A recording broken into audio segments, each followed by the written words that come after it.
Now, the greatest radio shows of all time. Suspense. The Shadow Node. Washington calling David Harding, Counter-Spy. Classic radio theater. The Great Gildersleeve. Fibber McGee and Molly. Dragnet.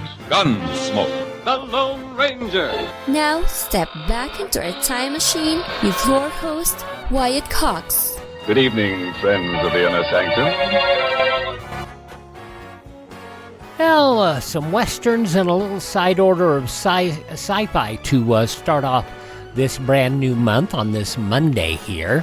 We thank you for joining us here for Classic Radio Theater.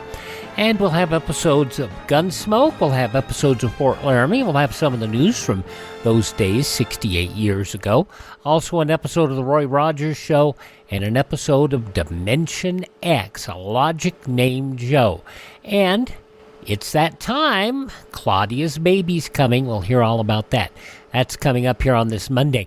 This is the first day of July, the 183rd day of the year, 183 days remaining till the end of the year, the halfway point of this year, and it also falls on the same day of the week as New Year's Day in a new year.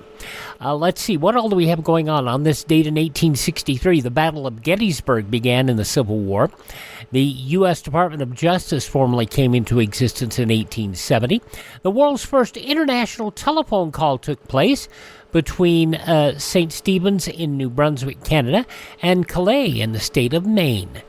Spanish-American War on this date in 1898, the Battle of San Juan Hill fought in Santiago de Cuba. Communist Party of China founded on this date in 1921. 10 years later, in 1931, Boeing Air Transport began service. You know them today as United Airlines. It was on this date in 1945, New York City Mayor Fiorello LaGuardia read the funnies on the radio. Now, children, I know you're all disappointed today that you didn't get the funnies. So gather around. Here's Dick Tracy. Let's see what Dick Tracy is doing.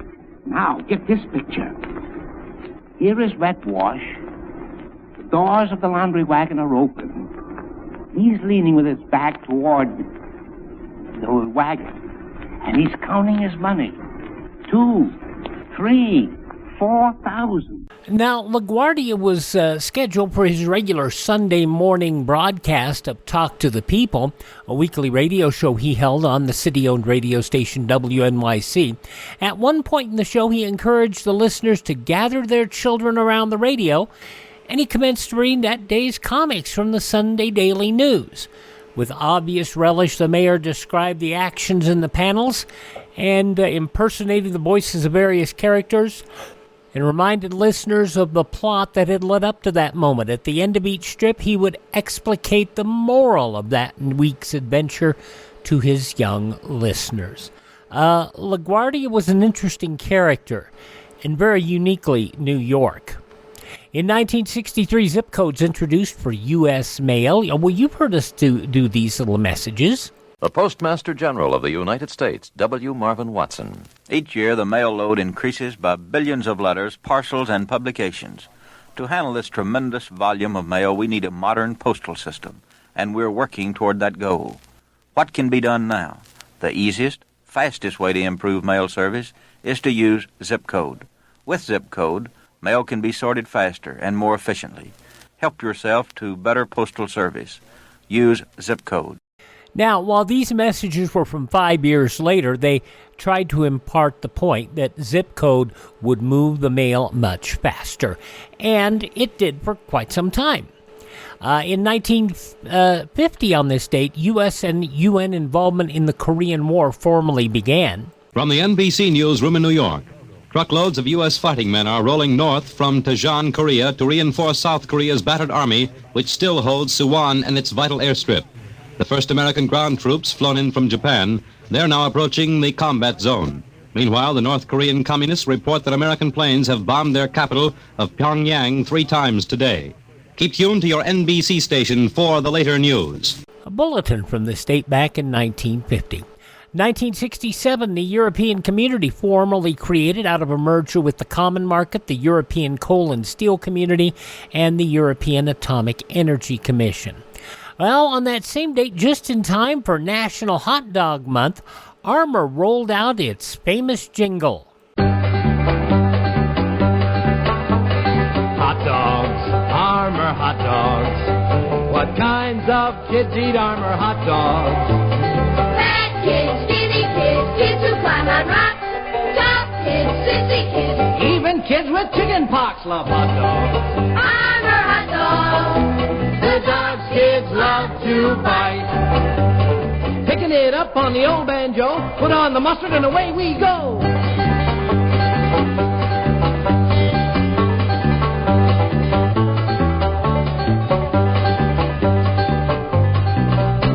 When man bites dogs, that's news they say.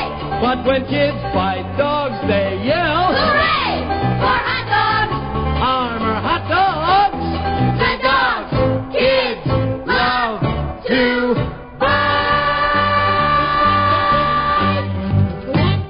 Yeah, the jingle, the response to the Oscar Mayer Wiener jingle from 4 years earlier.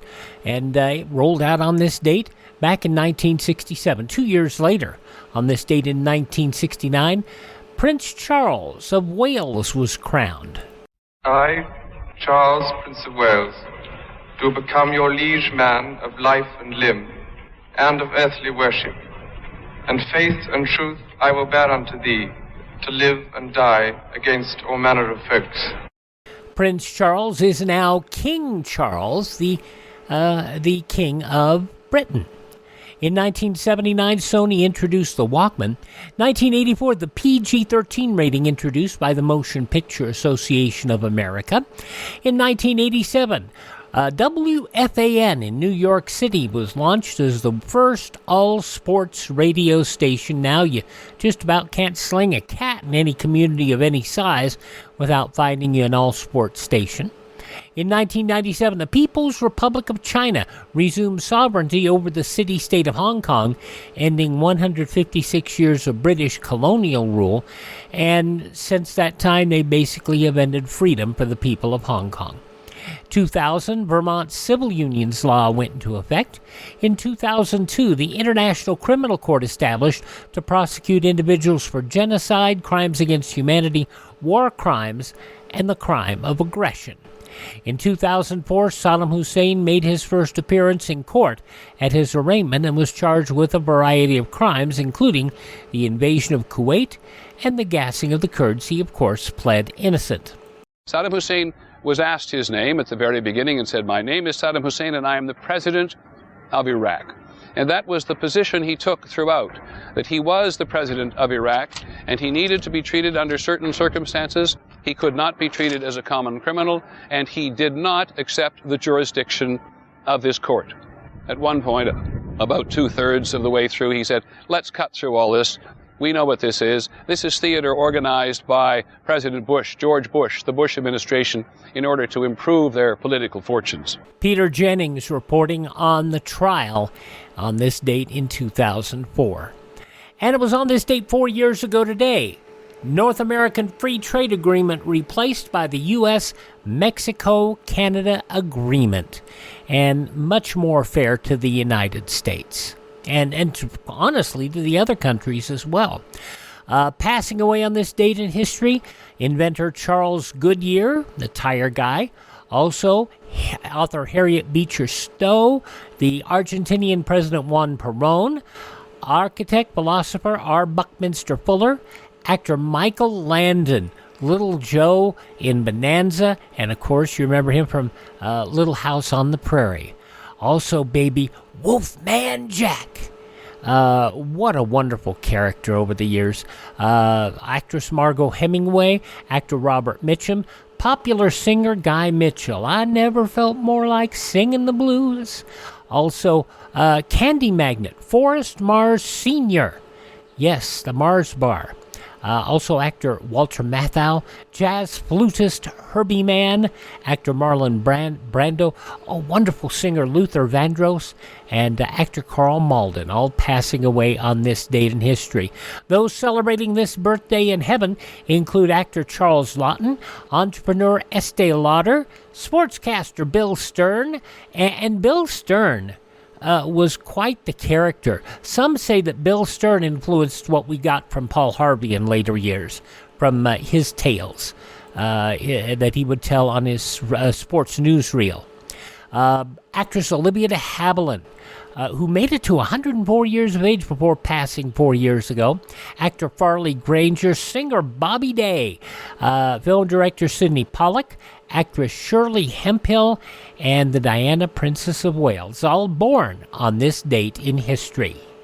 Hi, this is Jeff Foxworthy. It is now time for the birthday announcements. The following people are now officially older than dirt. The beautiful actress Leslie Caron, 93 years old today. Now a Disney princess. I don't know if you knew this, but Klinger is in fact a Disney princess because, Jamie Farr, 90 years old today and still feisty as ever. From Blondie, Debbie Harry, 79 years old. The musical group, not the comic strip. The B-52's Fred Schneider is 73. Love Shack is a little old place, yeah.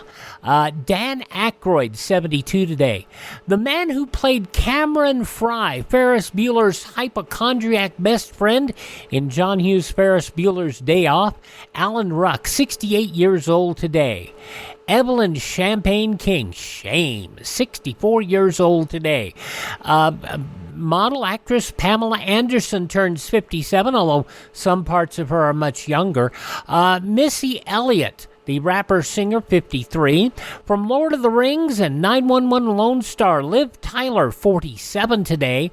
From the reboot of Hawaii Five-0 and the 2017 reboot of It, Chosen Jacobs is 23, and from A Wrinkle in Time, and an Emmy Award winner for the Outstanding Guest Actress in The Last of Us, Storm Reed, just 21 years of age today, and already got an Emmy in her cabinet. Those just a few of the people who celebrate the first day of July as their birthday. If this is your birthday, happy birthday to you. Happy birthday, happy birthday. Happy birthday to you.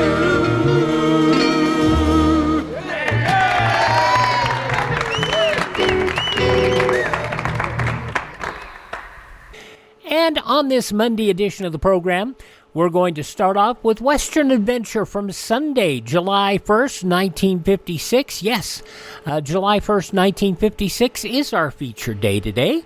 We'll have some news from that date a little later, but first, Gunsmoke, starring William Conrad, A Gun from Chester. That's up first here on Classic Radio Theater with Wyatt Cox.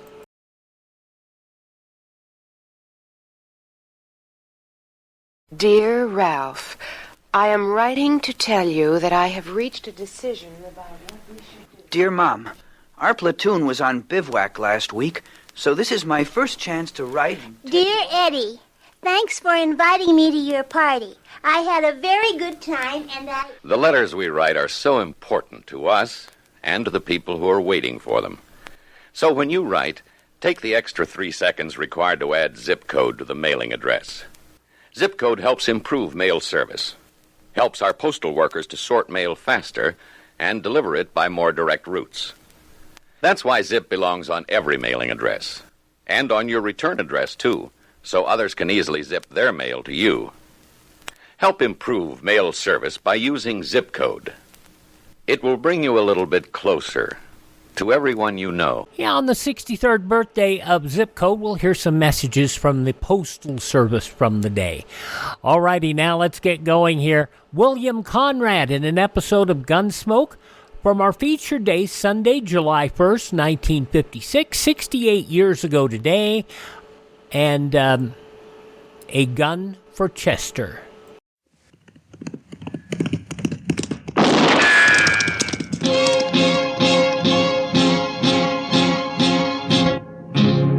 Gunsmoke, brought to you by Chesterfield. Chesterfield packs more pleasure because it's more perfectly packed, thanks to Accuray. They satisfy the most. Around Dodge City and in the territory on West, There's just one way to handle the killers and the spoilers, and that's with a U.S. Marshal and the smell of Gunsmoke.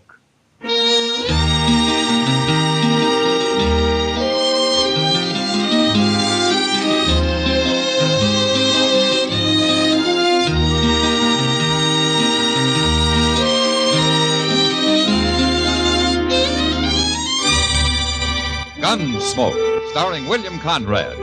The transcribed story of the violence that moved west with young America. And the story of a man who moved with it. I'm that man, Matt Dillon, United States Marshal. The first man they look for and the last they want to meet. It's a chancy job, and it makes a man watchful and a little lonely.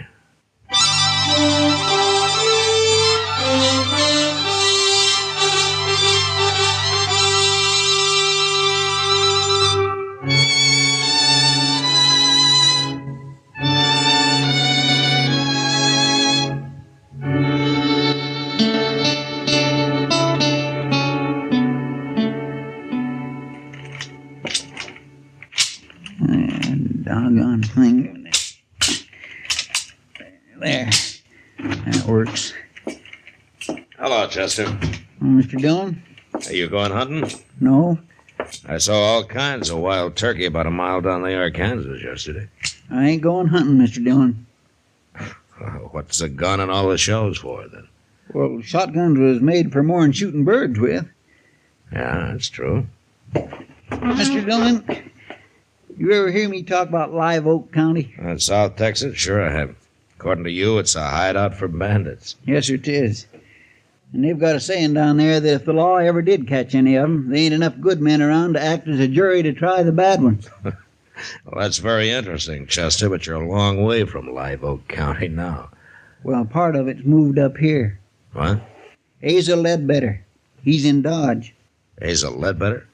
Is he an outlaw? No, sir. But I seen him at the Long Branch, and there's only one thing he's here for, Mr. Dillon. Well, what?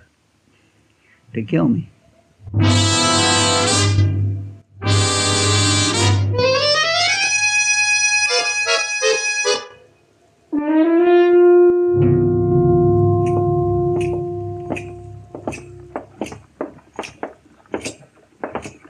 All right, Chester. Are you going to tell me why Asa Ledbetter is here to kill you? It don't matter why, Mr. Dillon. Okay. I'm going to go in there and talk to him. I'd as soon you didn't. I don't like people getting killed in Dodge, Chester. Even you. Now, you wait here, huh?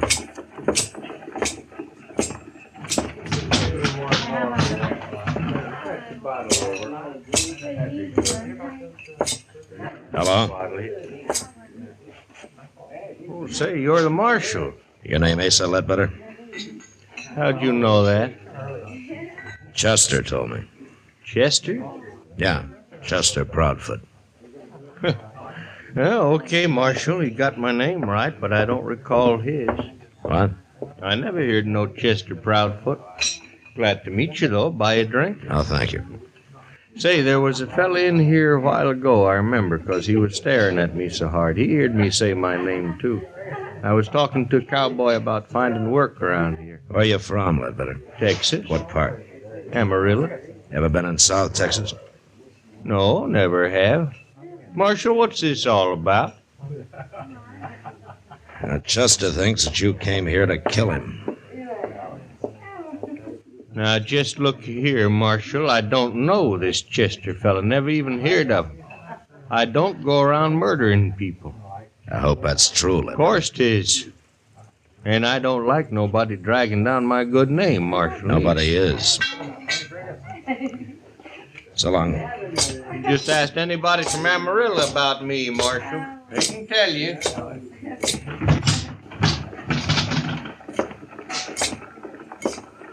Chester? I feel like a darn fool standing out here. Are you sure you haven't got Asa Ledbetter mixed up with somebody else? Not hardly. He claims he never heard of you. He's been looking for me for years. Why, Chester? It don't matter why, Mr. Dillon. If I'm dead, all that matters is I'm dead. Why don't you take a few days off, huh? Go fishing or something. You don't believe me, do you? I didn't say that, Chester. Well, you'll be sorry, Mr. Dillon. You'll be real sorry.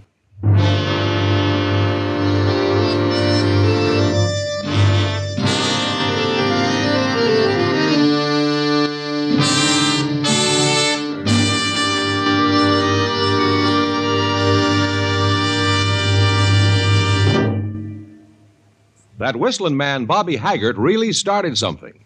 Tonight, the Calypso Boys join in. Ready, amigos?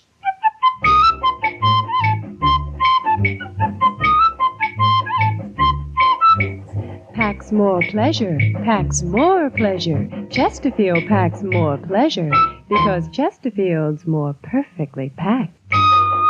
It stands to reason a cigarette made better and packed better, smokes better, tastes better. And Chesterfield is more perfectly packed by Accuray. This electronic miracle removes human error in cigarette manufacture. So Accuray Chesterfield is firm and pleasing to the lips, mild yet deeply satisfying. Yes, Chesterfield gives you something no other cigarette can give you. Chesterfield packs more pleasure because Chesterfield's more perfectly packed. To the touch, to the taste, Chesterfield packs more pleasure because it's more perfectly packed. By Chesterfield, mild, yet they satisfy the most.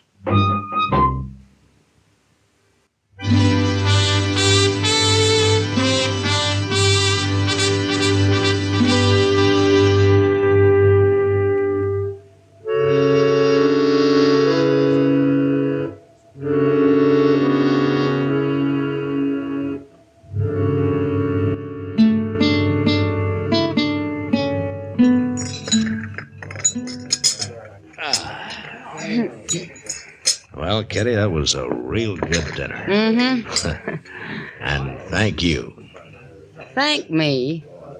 Well, I thought you were paying for it. You're the one who needs a vacation, not Chester. Oh, but you're a rich woman, Kitty. Let's talk about Chester. Does he really think Asa Ledbetter's after him? Well, that's what he says. It's not like Chester to make up a thing like that. No. Matt? Hey, you stay here. No, I'm going with you.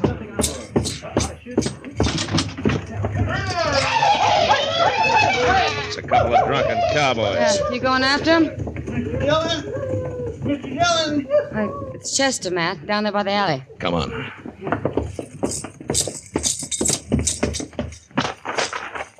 What's the matter with his arm? Looks like he's been hurt. Yeah. He shot me, Mr. Dillon. He shot me. One of those cowboys? No, Asa Ledbetter. What? I seen them cussed cowboys coming, so I ducked in the alley here. And Ledbetter was down at the end of it, just waiting for me. I think he just hired them fellas to set up a commotion so he could get a shot at Here, me. let me see that arm. The bullet went right in here, Mr. Dillon. It didn't break nothing, though. Ah, Chester, you've been hurt worse than this a dozen times. Now, look, if you ducked in the alley, you were probably facing the street, weren't you? Yes, it was. All right, then Ledbetter wouldn't have been behind you. The bullet entered from in front. It was him, I tell you. Or the wild bullet from those cowboys. You think I'm lying? Well, I think you're worrying yourself into seeing things. I'm going up to Doc's, if I can make it. Now, wait a minute, Chester. Where's Ledbetter staying? Well, he told me the Dodge House, Matt. All right, I'll go talk to him. Sure. You go talk to him. How many times do I have to be shot around here before anybody believes me?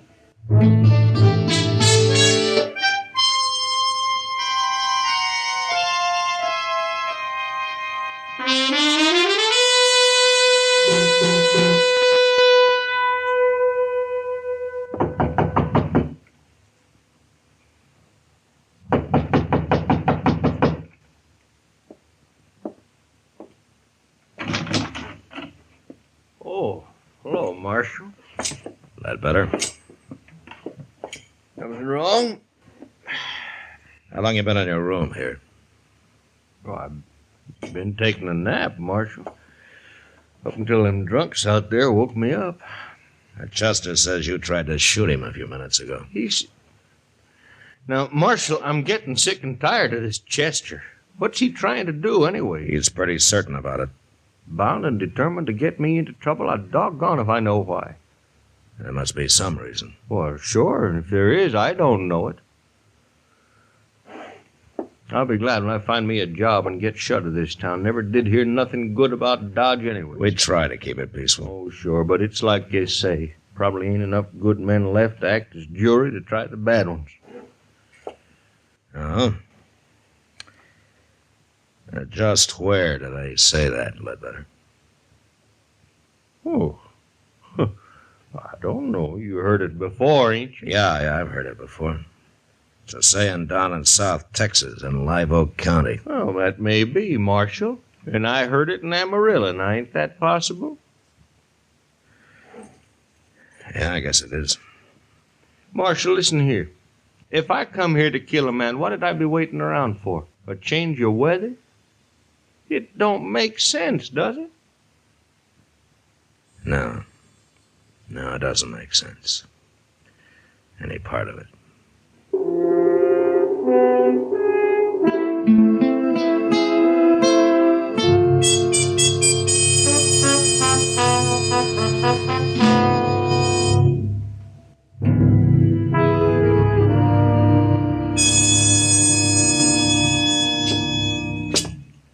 How does it look, Doc? Well, it's just a scratch, man. A scratch?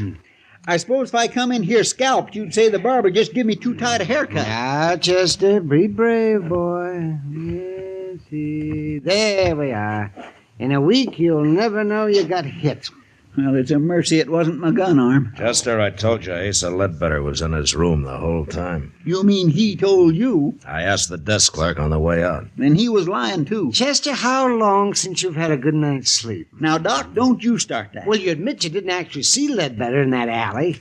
But next time you'll see him all right, won't you? Whether he's there or not. Have you finished doctoring my wound? Oh, now, wait a minute. Getting mad won't help you. Well, maybe it will. Well, where are you going now? Who cares where at I'm going?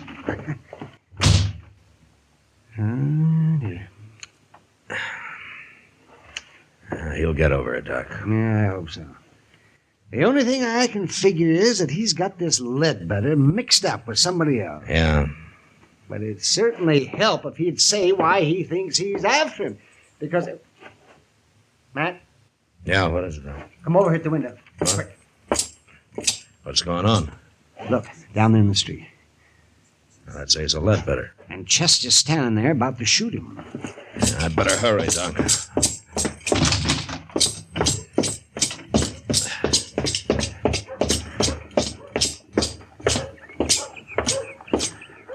I'm just getting plumb good and tired of you. And why don't you do something about it? Chester. You stay out of this, Mr. Dillon. I don't like gunfighting, no matter who starts it. I didn't start it. He come here to shoot me. Marshal, he is crazy. He ought to be locked up.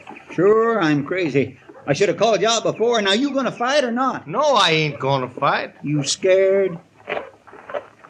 I got no quarrel with you. Are you scared? Leave him alone, Chester. No. Then tell me what this is all about. No. Not Chester, why don't you just go off and get drunk or something? Hey, Chester. Now will you draw? Now will you? Oh, Marshal, I ain't gonna take much more of him. I said, are you all right, gonna Chester, draw? that's enough. Now you come with me. You're a dirty coward. You Ledbetter. come with me, I said.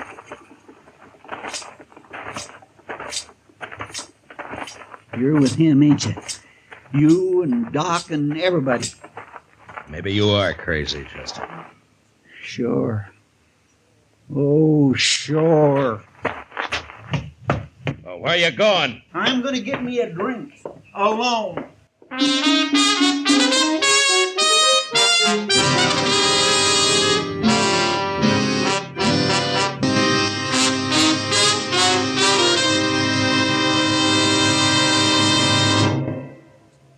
Say, where are you listening to Gunsmoke? In your car? Getting ready for dinner? Oh, I see. Just relaxing in your favorite easy chair. Well, I'd say you're in a good spot right now to really enjoy a Chesterfield. You see, Chesterfield packs more pleasure because it's more perfectly packed. It stands to reason. A cigarette made better and packed better smokes better, tastes better. And Chesterfield is more perfectly packed by Accuray. This electronic miracle removes human error in cigarette manufacture.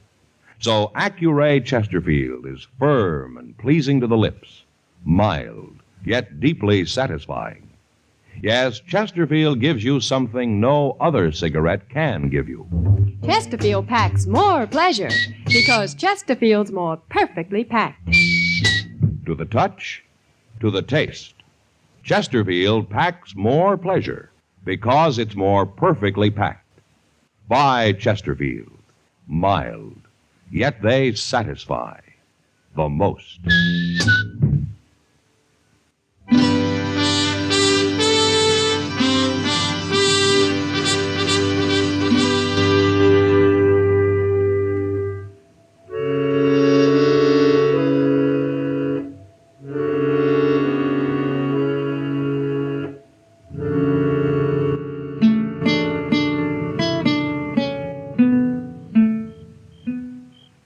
Doc? Is that you, Doc? Oh, Matt. Why, it's 3 o'clock in the morning, man. Yeah. You been on a call? Well, I haven't been romancing the ladies. Yeah, is Chester asleep? Yeah, he's asleep. But not in the office. Why not? Where is he? I locked him in a cell out back. You locked him in... What? He got drunk, Doc. By sundown, he was as drunk as I ever saw him. Well, maybe he needed it, Matt. Maybe it'll bring him out of all this. Well, something's got to. Yes, it does. Well, I'm going to go to bed now, Matt. You better go, too. Yeah, I am, Doc. I think I'll use Chester's bed in the office tonight. I'll see you tomorrow. Yeah, good night, Doc.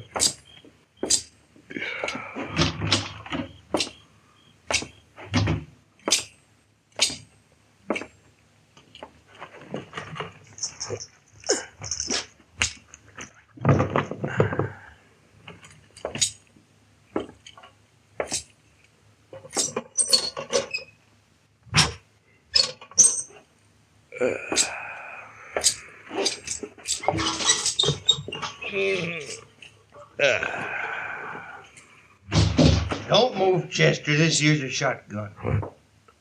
All right, now get off that bed and get over to the window. Go on.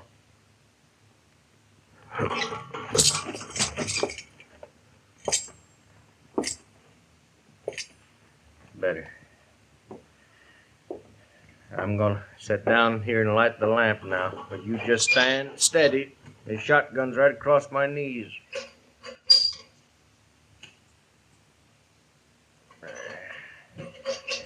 Now, Chester, you and me, we're going... Marshal? What you doing here?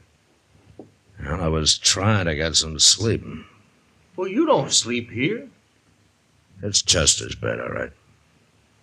Where is he? Now, he's around. Somewhere. Where you going? Stand still. Marshal, stand still. I mean it. Well, I was just going to close the back door here. You left it open. I want it open. All right. I'll open it wide. Here, Marshal, no call for that. All right, where's Chester at? I don't know where he is, Ledbetter. You're lying. Yeah, I'm lying. He got drunk this afternoon. You brought him over here. I thought you put him to bed, but since you didn't, there ain't but one place he'd be. Right out there in that cell behind you. You walk right past him on your way in, Ledbetter. Get out of that doorway, Marshal. No. I'll shoot you if you don't. You'll shoot Chester if I do. Now move, I say. I can't oblige you, Ledbetter. I'm sorry. I'll kill you, Marshal.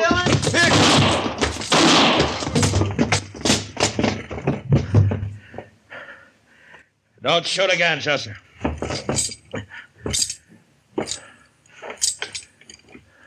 Mr. Dillon?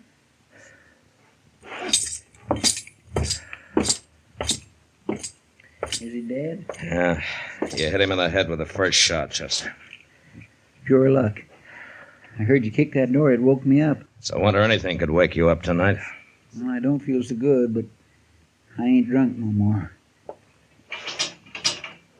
Say, you got me locked in here. Yeah, I thought of that, but I forgot to take your gun away from you. That was mighty careless of you, Mr. Dillon. Well, it doesn't matter now. You knew I had it. You was going to let him shoot at you so it'd wake me up and I'd have a chance at him.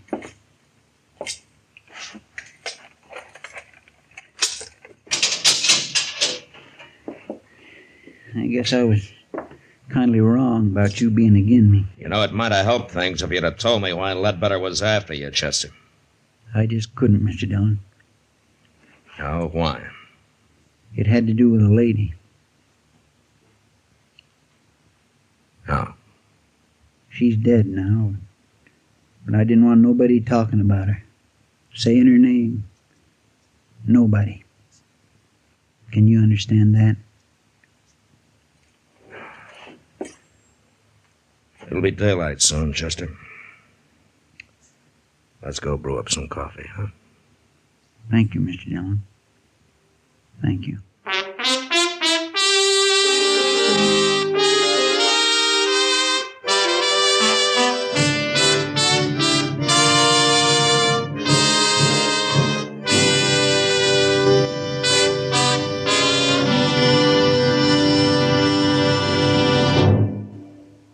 In a moment, our star, William Conrad. Vacation coming up soon? Here's how to pack more pleasure. Make sure you have a couple of cartons of Chesterfields in your suitcase or in your car's glove compartment. A touch tells you Chesterfields are firm, packed full. Your taste tells you they satisfy the most. So when you do your vacation shopping, ask your dealer for Chesterfields by the carton. You know, the early frontier years were lusty and brawling, and men happily fought each other as a matter of course. But next week, it's the man who refuses to fight that causes all the trouble. And that was the West. Good night. Gunsmoke. Produced and directed by Norman MacDonald, stars William Conrad as Matt Dillon, U.S. Marshal. Our story was specially written for Gunsmoke by John Meston, with music composed and conducted by Rex Corey. Sound patterns by Tom Hanley and Bill James. Featured in the cast was Lawrence Dobkin as Asa Ledbetter, Parley Bear as Chester, Howard McNear as Doc, and Georgia Ellis as Kitty.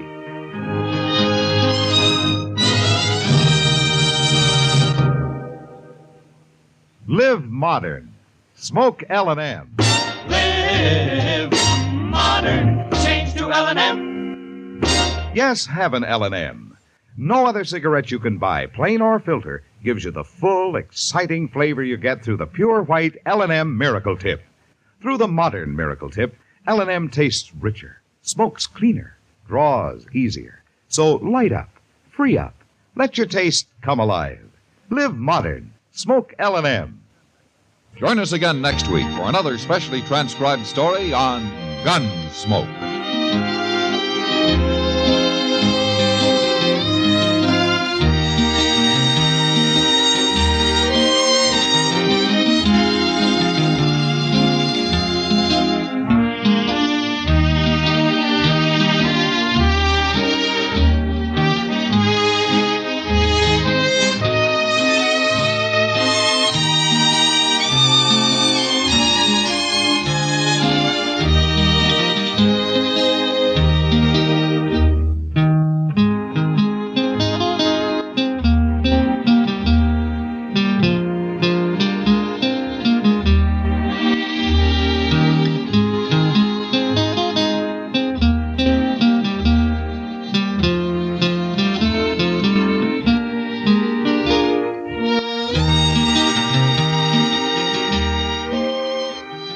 From 68 years ago today, Sunday, July 1st, 1956, Gunsmoke on Classic Radio Theater with Wyatt Cox. We'll take a look at the news from that date 68 years ago today when Classic Radio Theater with Wyatt Cox continues.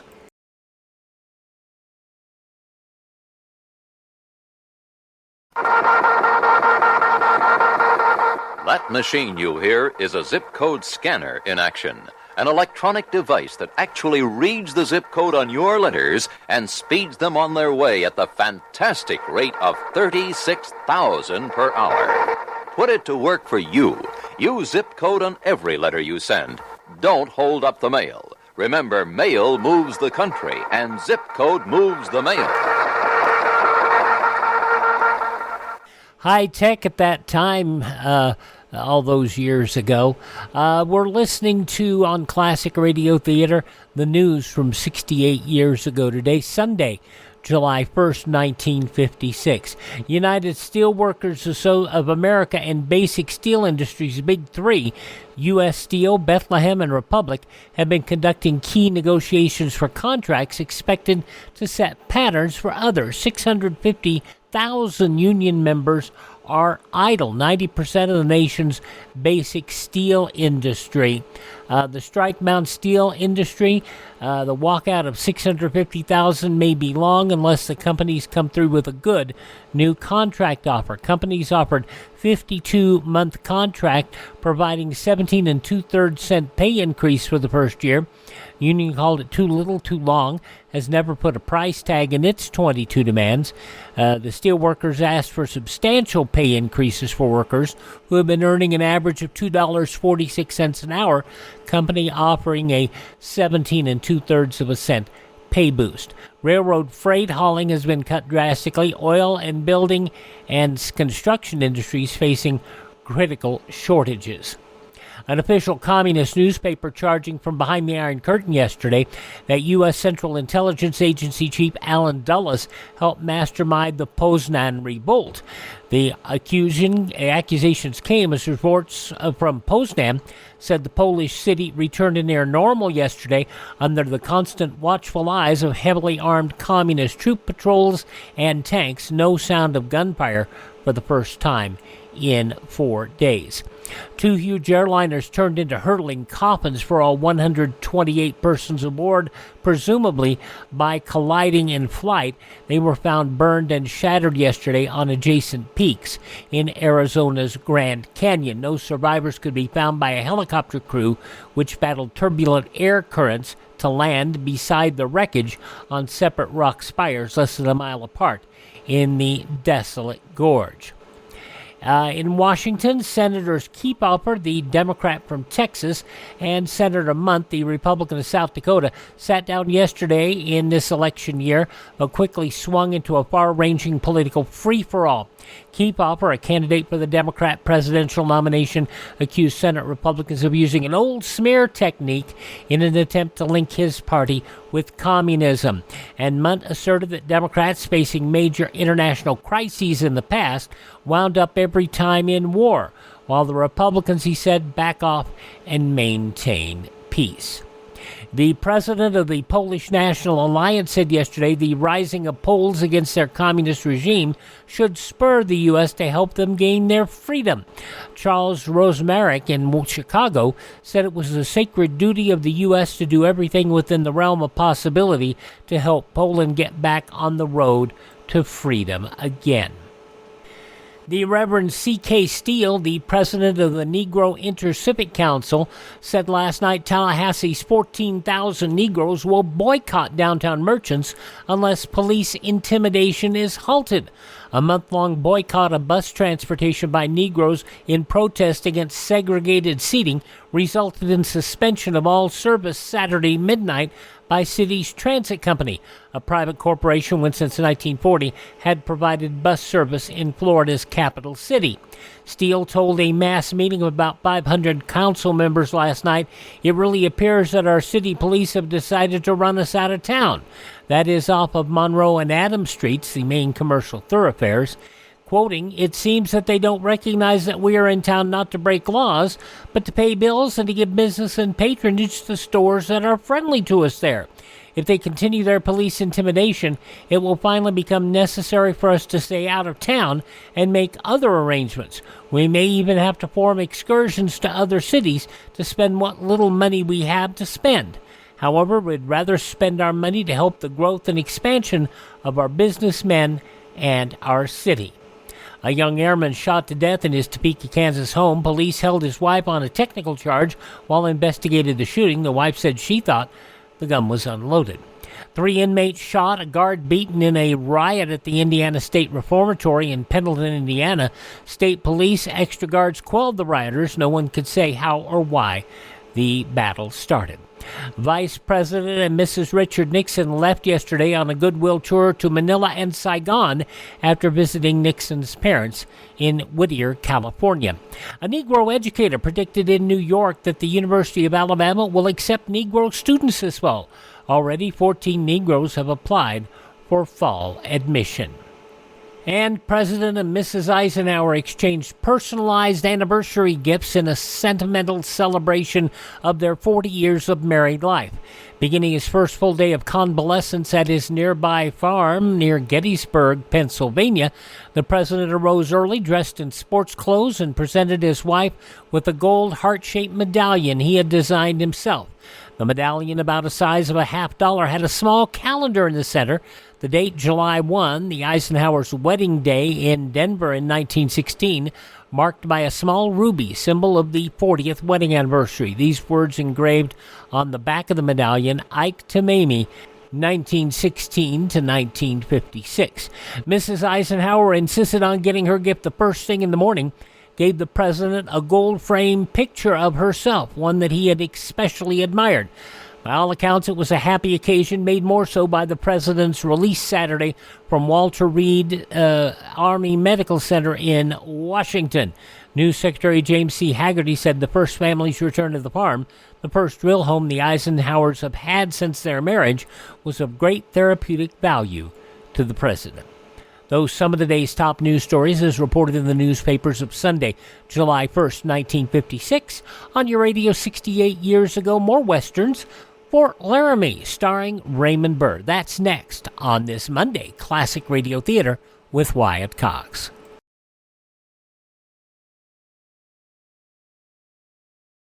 Mine is 30949. Mine is 02446. Mine is 60635. What's yours? Your zip code, that is. You should know it, because your zip code is now the most important part of your mailing address.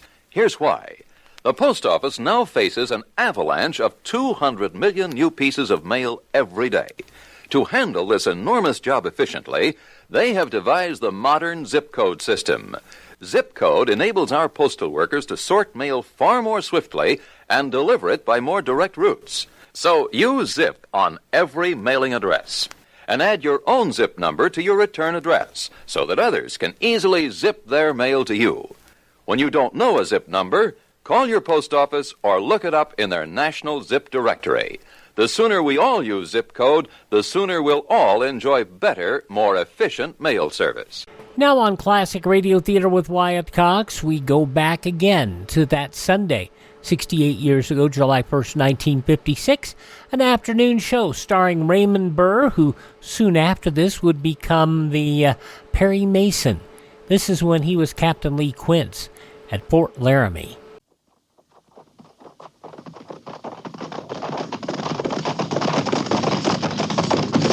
At the gallop! Ho!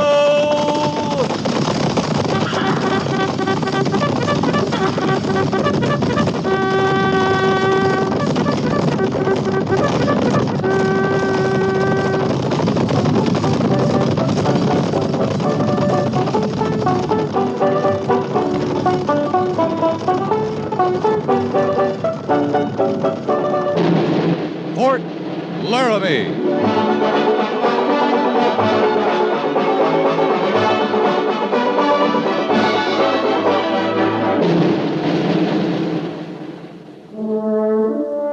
Fort Laramie, starring Raymond Burr as Captain Lee Quince. Specially transcribed tales of the dark and tragic ground of the wild frontier. The saga of fighting men who rode the rim of empire. And the dramatic story of Lee Quince, Captain of Cavalry.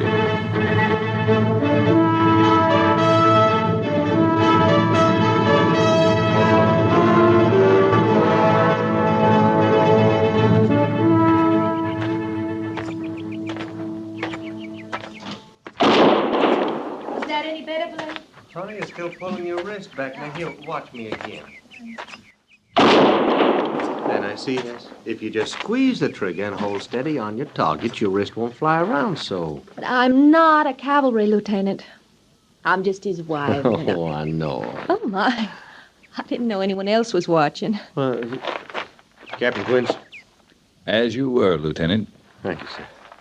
This is my wife, Hester. It's Captain Quince, honey. Ma'am? How do you do, Captain? Hess she don't take to a pistol, but I'm learning her all I can. It's slow going. Teaching, Blade. Teaching, not learning. Teaching. I was a schoolmarm back home, Captain. And I must say, Blade doesn't take to words any better than I take to a pistol. Well, then you're both teaching, not learning. But that's just it. Just it. I try to tell her maybe she's got more need for a pistol out here for when words don't matter. Well, I just don't see the need, Captain. Well, that's too bad. Seeing it or not, there's need. Now, you mean to tell me that your wife knows about pistols and rifles and riding horses and all kinds of menfolk carryings on? I should have warned you, Captain. My Hess, she riles easy. Well, I'm not riled, Blade Stalker. I'm asking, that's all. If I had a wife, ma'am, she'd know all I know about living out here. And pistols and rifles and riding are part of the living. And I try to tell her, Captain. I do try. Well, I declare I am not stupid. But everything you say, it's not womanly. It's not womanly country. Meaning women folk don't belong out here? Well, depends on the women folk, ma'am. I'd say you have to want to belong. Afternoon to you. Afternoon, Captain. Well, I like that. He as much as said I belong. No, Hess, tell me what trouble is. You said nothing at the time.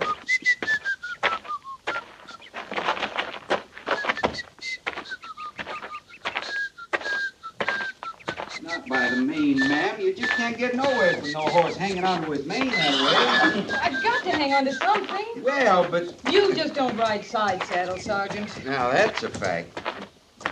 Oh, you looking for me, Captain? Oh, just passing by, Sergeant. Afternoon, Miss Meade. Good afternoon, Captain. Guess I'm quite a spectacle, aren't I? Oh, you look fine, ma'am. I'd like to believe that. I don't know who's getting the worst of it, the horse or me or Sergeant Gorse. Seems to me you're all bearing up well. The captain's a sight better teaching women folk to ride than I am, Mrs. Meade.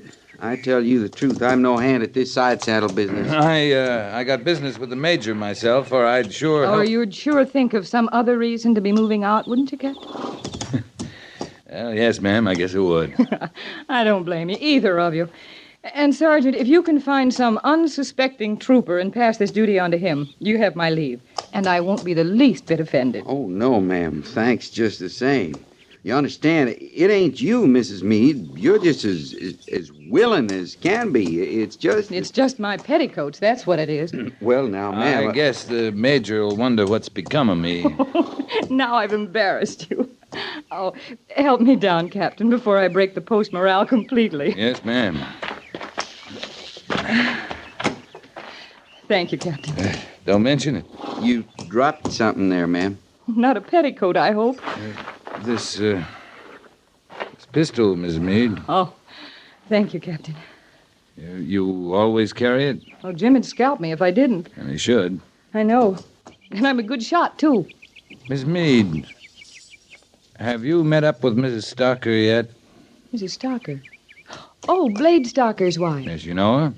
Well, just to speak to at the Sutlers. I don't really know her. She and the lieutenant moved onto the post just last week. If you ever do get to know her, you might show her you carry a pistol and tell her why. She doesn't know why? Well, Blade's doing his best, but she don't see the need. I'll make it a point, Captain, but I can't understand Blade. He was at Fort Phil Kearny with us. Under Fetterman? I thought she was there, too, but maybe not, though. Because the women at Kearny saw the need. Fast.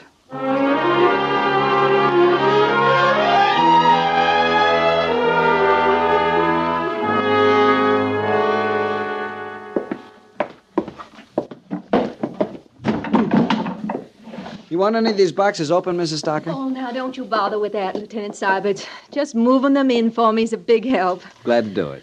Oh, I declare you'd think they give a body time to move into their quarters. Here it is less than a week, and Blade's already drawn Officer of the Day.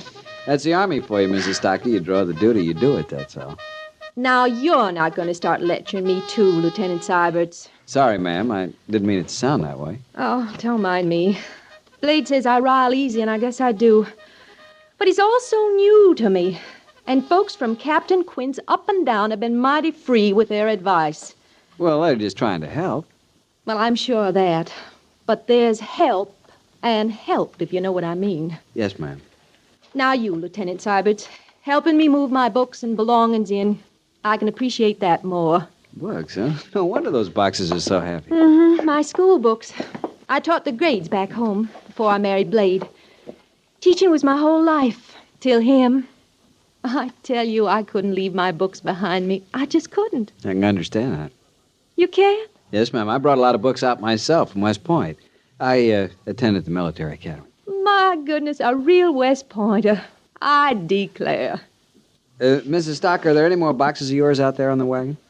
Well, not exactly. I mean, not on the wagon. But there are more boxes somewhere. Can you forgive me, Lieutenant Syberts? They're clear down at the post office. Now, I know you don't have the time to go all that way. I'll be glad to, ma'am. Well, I'll be more than grateful. I'll make the nicest cherry tarts, Lieutenant. I'll see you get some soon. I'd like that, ma'am. I won't be long.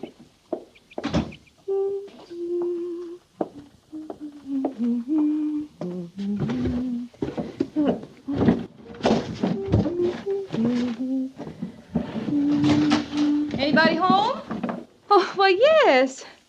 Oh, come in, won't you? I'm Liz Meade, 2 doors down. Well, I've seen you at the Sutlers, haven't I? Yes. Oh, I'm Hess Stocker. I know. Is it all right to sit on one of these boxes?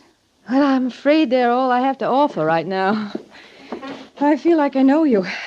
Weren't you at Fort Kearny with Blade? No. We've just been married a month. I've never been anywhere with Blade but here. Oh? Well, my husband knew Blade better than I did, but there's sort of a link between anyone who served there. Fort Kearny? It's up on the old Bozeman Trail. It's closed now. That's all Indian territory since the treaty, but You must be mistaken about Blade, Mrs. Meade. He's never mentioned Fort Kearny to me.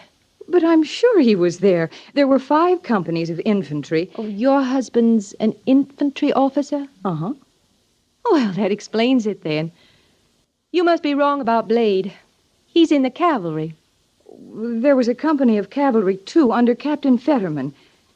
Well, it's not important, of course. But I know Blade would have told me. Of course, I'm sure he would. And as you say, it's not important. Well, can I help you with anything? No, thanks kindly. Oh, my goodness, I almost forgot. I brought you a little present. Well, aren't you nice? I have a practical turn of mind. It's something no army wife should be without. What? Well, these are cartridges. Well, I just assumed yours was a .38 like mine. Well, I don't know. You know about firearms? A woman has to, out here. Well, I don't understand. A big post like Fort Laramie, with all these men here to protect us. But the men aren't always here, Mrs. Stocker. My husband and most of the infantry are out now. These are the facts of the West. Mm-hmm. Many of the Indians are hostile, and the fate of white women in their hands... Well, it's best to know how to defend yourself. You've had to defend yourself? Many times. At Kearny, the women held the fort in one Indian raid with less than a dozen men to help. Were any of the women killed? Some. And some carried off by the Sioux. Dying's easier. I'm a school teacher, Mrs. Meade. I want to make my way out here teaching the young that you don't have to kill to get along. I think schools are more important than guns. We can use the schools, Mrs. Stocker, and there's not a woman out here who won't want to help you get them. But till you do, you have to live. I guess I can defend myself if I have to. Well, it isn't always a case of defending yourself. Sometimes a woman has to make a choice, a quick choice. Of living or dying? Of living or enduring. Mrs. Stocker, don't you know what happens to a woman if a hostile carries her off? I think maybe that would be something for Blade to tell me, Mrs. Meade. Yes. Yes, you're right. And when he tells you that, maybe he'll tell you what the pistol is for. Really.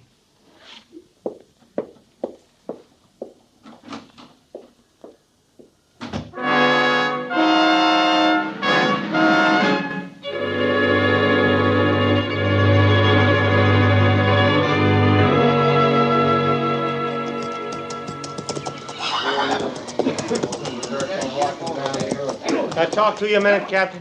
Sure. Well, what's on your mind? Well, Captain, maybe just off the side here. It's kind of personal, sir. All right.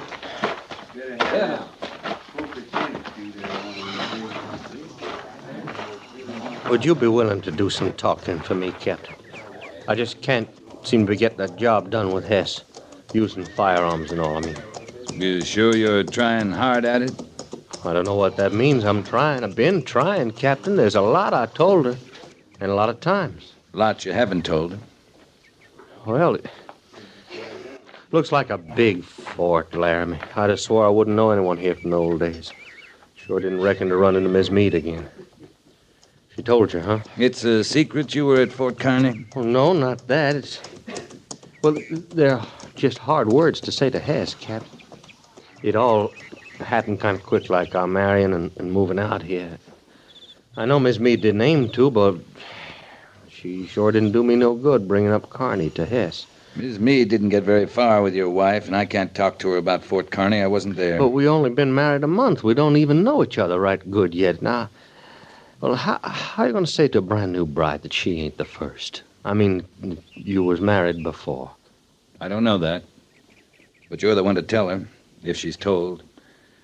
Blade, what's the matter with you? There's a lot, I guess. First you say, will I talk to your wife about her need for a pistol? Then you drag Fort Kearney into it. Now you're talking about you were married before. Well, don't you see, Captain, they're all the same thing in a way. It don't come easy to give Hess a pistol and tell her to use it on herself if it looks like she's going to get took by Indians. Captain, I've done it before at Kearney. And that wife had to use that pistol on herself. I didn't know that, Blade. I don't think Mrs. Meade knew it either. I'm sorry. No, Captain. No. Sorry's no matter. It's not your fault. Captain, can't you see? I done it once. And it don't set well the second time. It just might could go hard with a man. You ever said it all out this way before, Blade? No, sir, not out loud. You might feel some better. Now it's said. Yeah, I reckon I might. Obliged to you for listening anyways, Captain. Blade. Sir? You'll want to say something to her tonight. Tonight? We're moving out tomorrow.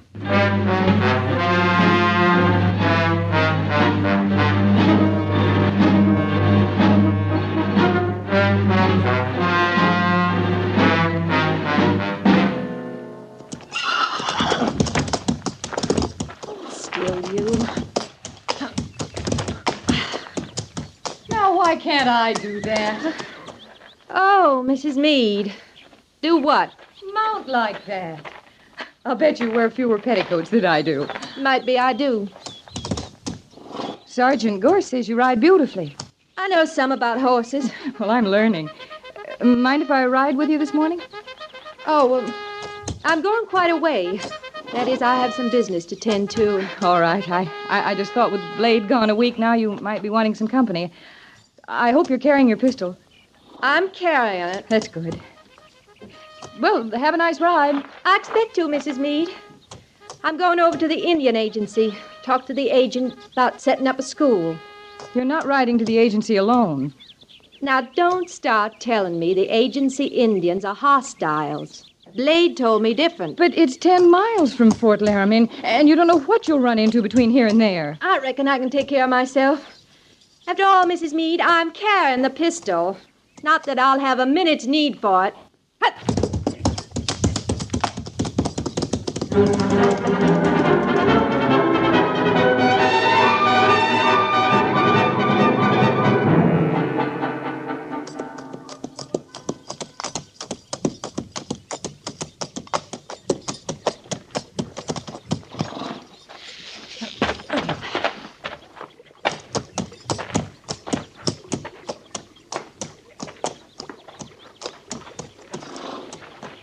I guess you could do with the water.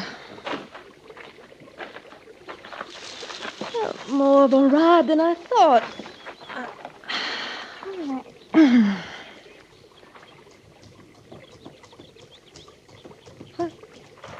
no. Miss Docker? Miss Docker, are you all right? I'm fine, but for you coming on me this way. Do you know how near I came to firing on you? I've been trying to get within earshot of you all the way from the fort.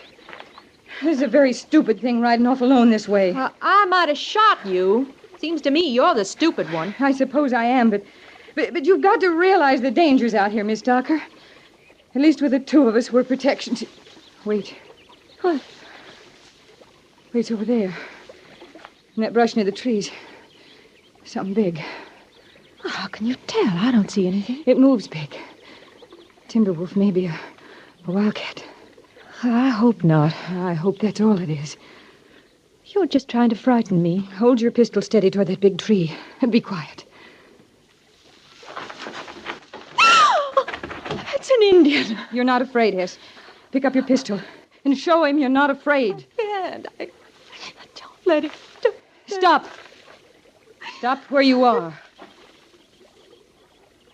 We're not afraid of you. If you have something to say, say it and go away. You understand this pistol? Go on. Go away. Leave us alone or I'll fire. You understand?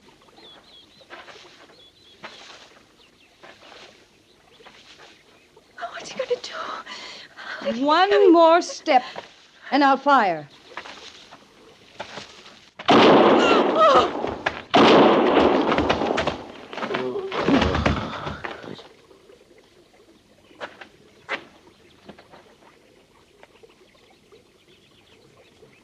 Is he dead? Did you kill him? He's dead. He'd have killed me. If it hadn't been for you, he'd have killed me. No, he wouldn't, Hess. Not for a long time. Let's go home.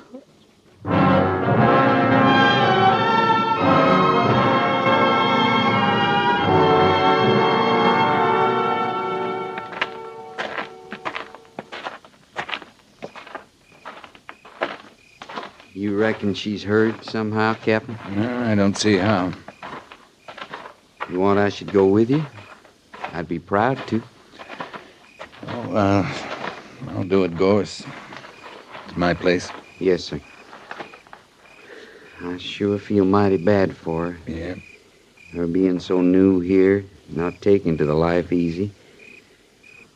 I might just look in on her tomorrow, lend a hand, maybe. Yeah. Yeah, you do that, Gorse. Well, night, Captain. Good night, Gorse.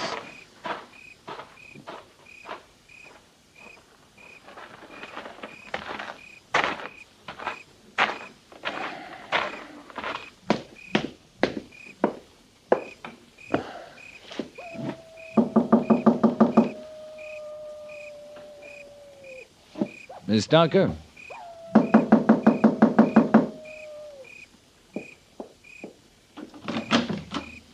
Oh, why, Captain Quince. You're about the last person I expected to see. Oh, is Blade with you? Can I come in, ma'am? Oh, well, of course you can. Please come in. I don't know where my manners are. I guess it was seeing you, and if it was anyone, I thought it would be Blade. You want to sit down, Miss Docker? You've come about Blade, haven't you? Something's happened to Blade. He's dead. He's dead? Sometimes it's better hearing it right out. You want to sit down now, ma'am? Yes. Yes, I think I do. Would you like a drink of something, or do you want to hear about it? I want to hear. It happened quick, Miss Docker, and if it's got to happen, it's best quick. He didn't know? He didn't suffer? No, ma'am. One shot, clean. That did it. I don't know what it'd mean, but Blade would want it just that way. I guess he would. Captain, we didn't even know each other yet. There hasn't been time. Yeah, he said that, too.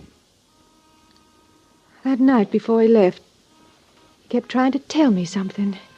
He'd try, and then he'd fret a while, and then he'd try again. Finally, he just threw that blame pistol on the dresser, and he said to me, "Take it, Hess, honey. Know how much I love you." That's the last words he said to me. I think he was trying to tell me something, Captain. I think he told you something, ma'am. Know how much I love you. Oh, Blade. Blade, honey. Miss Tucker, if I can do anything... You can go. Leave me be now. I want it that way for now. You'll be all right alone? I gotta find that out for myself, Captain. Yes, ma'am. I'm right sorry, Miss Tucker. Captain? Yes? You brought him back, did you? Back to the fort? We brought him back. I'm glad. Night, Miss Tucker.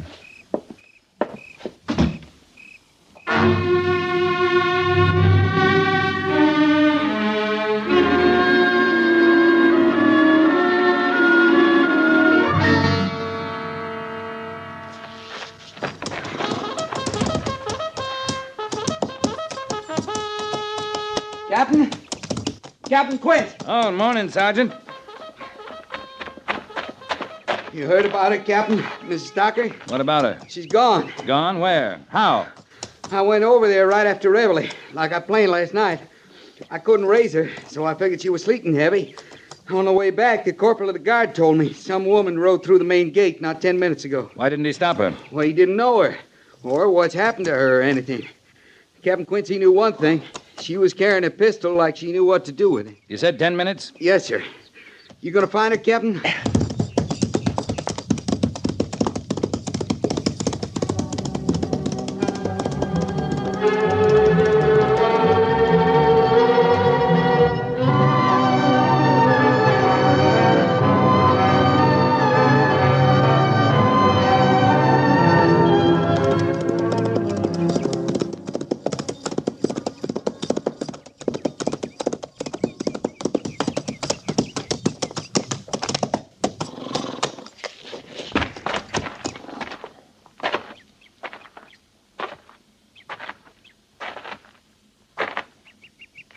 Ma'am?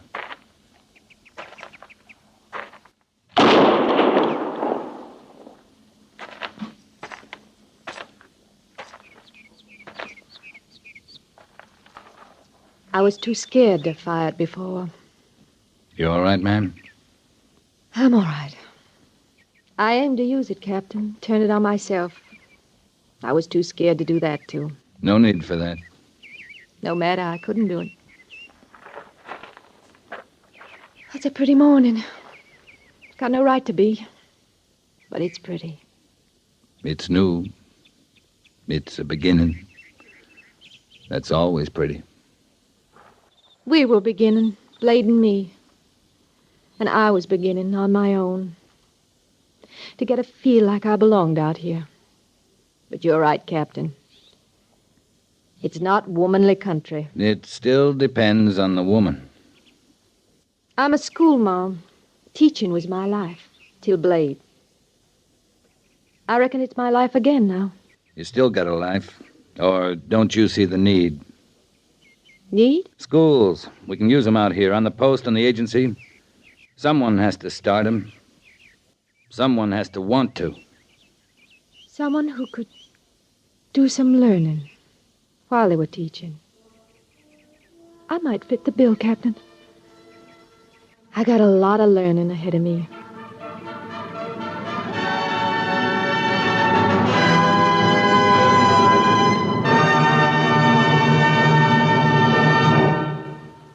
Fort Laramie, is produced and directed by Norman MacDonald and stars Raymond Burr as Lee Quince, Captain of Cavalry, with Vic Perrin as Sergeant Gorse. The script was specially written for Fort Laramie by Kathleen Height, with sound patterns by Bill James and Ray Kemper, musical supervision by Amerigo Marino. Featured in the cast were Harry Bartell as Lieutenant Seiberts, with Gene Bates, Lynn Allen, and Lawrence Dobkin.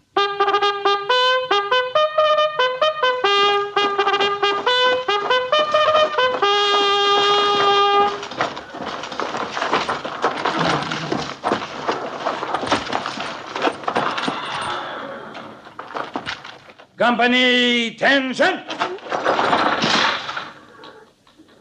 Dismiss!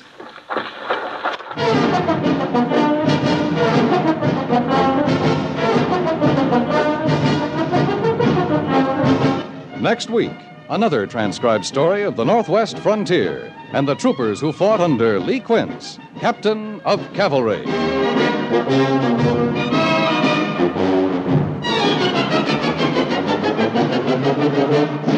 Each of us has an important part to play in defending our own locality as well as our country as a whole.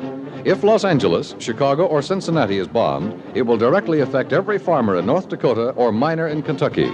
Won't you give a few hours of each week as a ground observer or a worker in a filter center to help your country? Become a Ground Observer Corps volunteer in your community. Write or telephone your nearest Civil Defense Center or write to Ground Observer Corps, Air Force, Washington, D.C.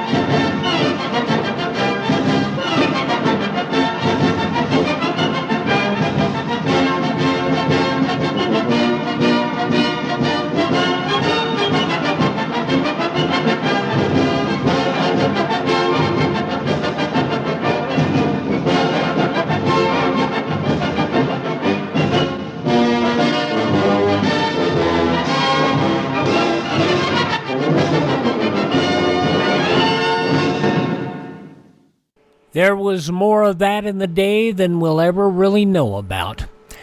From 68 years ago, July 1st, 1956, Fort Laramie on Classic Radio Theater with Wyatt Cox. In an interview, Raymond Burr said he enjoyed doing Fort Laramie. He just didn't have enough time to do it after he became Perry Mason. He said, I don't know where I would have time. Maybe we could set up a recorder in the car and I could record it between, the studio and the house on my way to do the TV show. It really, doing that hour a week, ate up all his time. Didn't have time to record the show, and so it came to an end far too early. All right, that wraps up our look at Sunday, July 1st, 1956, on this Monday edition of Classic Radio Theater with Wyatt Cox. Tomorrow, we will have Bob Bailey and Let George Do It. I Was a Communist for the FBI. We'll also have an episode of Night Watch. Before there was Cops, there was Night Watch, using that modern technology of the portable tape recorder. And then Gangbusters, and that'll be followed by another episode of Superman.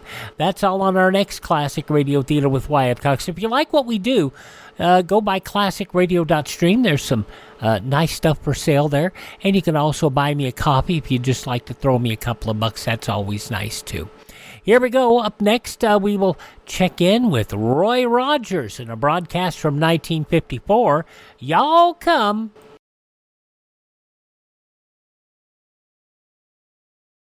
When you look over your morning mail, there's one thing you can be sure of. The bills always seem to arrive right on time. How do they do it? Ever notice that businessmen use zip code? How about you? Use zip code on all your mail and keep the good news moving fast, too. Don't tie up the mail. Use zip code.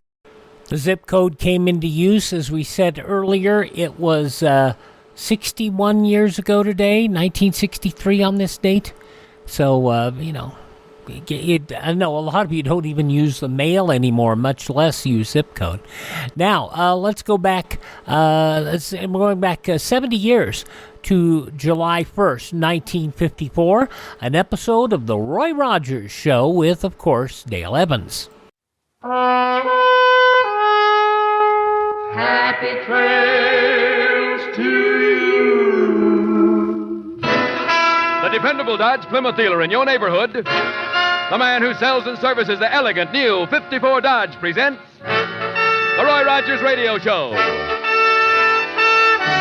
Yes, folks, it's the Roy Rogers Radio Show for the whole family. Adventure, suspense, mystery, and music. Starring Roy Rogers, King of the Cowboys, and Dale Evans, Queen of the West, with Pat Brady, the Mellow Man, and an all-star cast. And now here to greet you with a song and a story are Roy and Dale. Y'all come. Y'all come. Y'all come. Y'all come. Oh, Y'all come to see us when you can. Well, hiya, folks. Here it is, another Thursday, and here we are back again for Dodge with a song and a story. You heard part of the song just now. It's called Y'all Come, and that's just exactly the invitation I sent out to all of our friends in Southern California when we returned to the good old Double R Bar Ranch after being in Europe and traveling around so much. Yep, I decided to give a party one Sunday evening, a kind of a combination barbecue and square dance. Third bow and swing, lead right out to the center We were all of the ring. having a swell time. Dale was calling a square dance, and I was about to join in when Pat walked up. Hey, Roy, somebody wants you on the telephone. Thanks, Pat. Right and left through, then turn back. Chain the ladies in the center of the floor.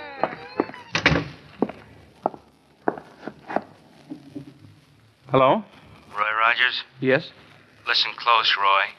There's a time bomb planted where it'll take care of Dale Evans unless you do exactly as I tell you. What? A time bomb. The kind that goes tick-tock, tick-tock, and then boom.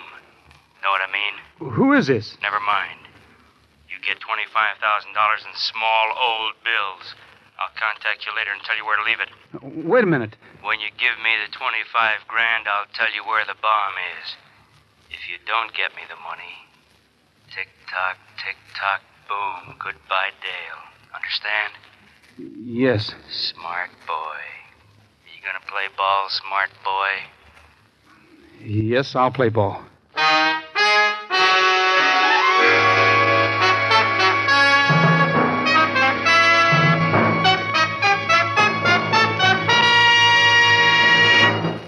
In just a moment, we'll return to Roy and Dale in part one of tonight's story. Now, folks, here are the Mellow Men.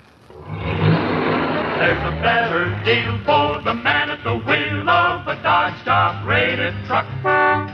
It delivers the goods anytime, anywhere. Choose the 6 or V8, you've got power to spare. Dodge is rugged and handsome, it's all brand new. Dodge is priced so low, you say. There's a better deal for the man at the wheel of a Dodge top-rated truck. Drive it today. Yes, folks, new Dodge job-rated trucks really do mean a better deal for the man at the wheel. For instance, only Dodge trucks offer new Power Dome V8s, plus famous Thrifty 6s. The fact is, new Power Dome V8s are more powerful than any comparable mass-produced truck V8.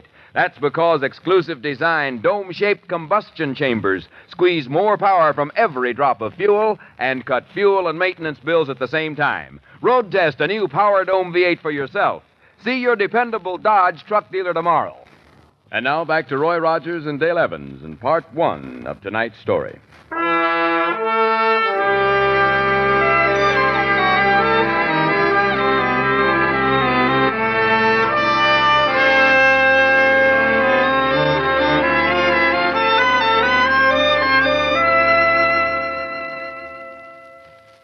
Lady in the lead, Indian style.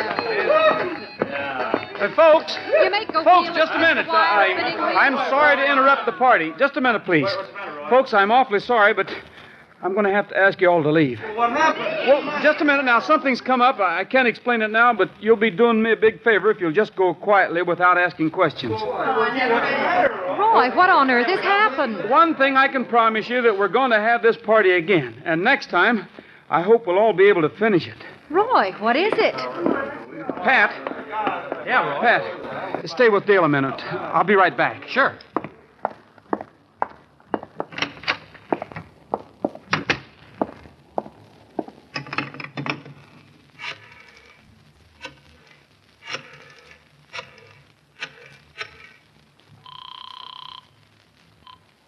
City Hall. Connect me with Chief of Detectives Thad Brown, please.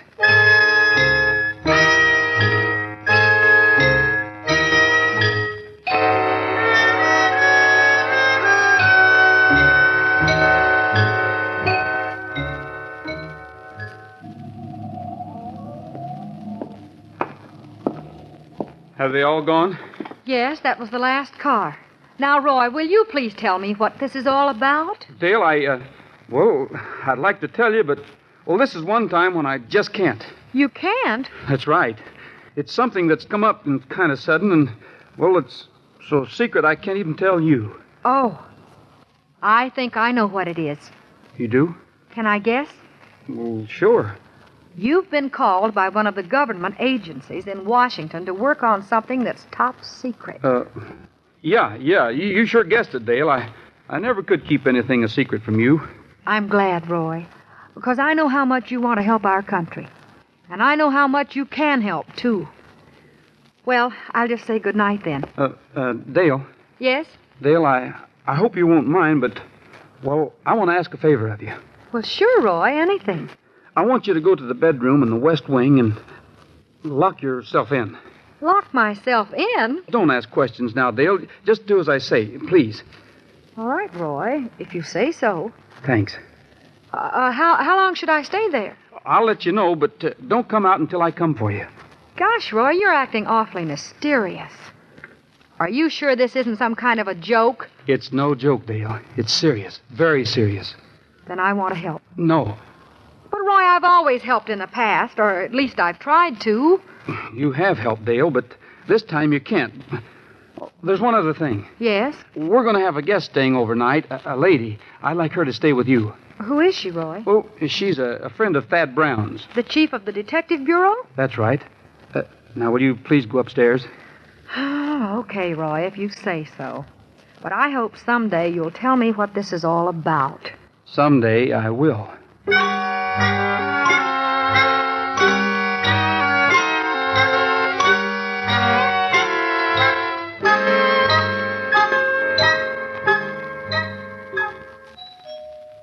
You want me to answer the door, Roy? No, I'll get it, Pat. Well, now, who'd be calling this time of night? Hello, Roy. Oh, hi, Thad. Come in. This is Officer Larks, Roy Rogers. How do you do, Mr. Rogers? Hello, Miss Larks. Dale's upstairs in a room in the west wing. I haven't told her about the phone call. I was hoping we could keep it from her and, till it's all over. Well, I understand, Roy. I'll try to evade the issue, Mr. Rogers. Now, would you like to show me the way? I'll have Pat take you up. Pat?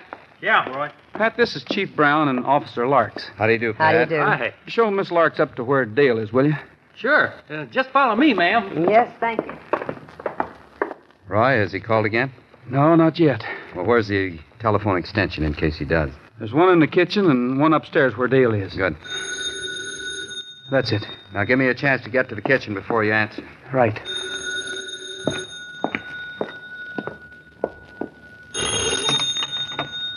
Hello? Roy, Yes. you ready for instructions? Yes, I'm ready. Okay, listen carefully. Tomorrow morning at 11 o'clock, you'll walk into your bank and draw out $25,000 in small old bills. From the bank, you'll drive up Western Avenue to Los Feliz Boulevard. Stay on Los Feliz until you reach the turnoff into Griffith Park. Got it? Yes, Los Feliz to the turnoff into Griffith Park. Smart boy. You know the Wilson Golf Course in the park? Yes, I think so. On the south side, the road parallels a second green. Drive slowly down this road until you see a signal. You got it? Yes. Now remember, go directly to the park from the bank. It shouldn't take you over 20 minutes. All right.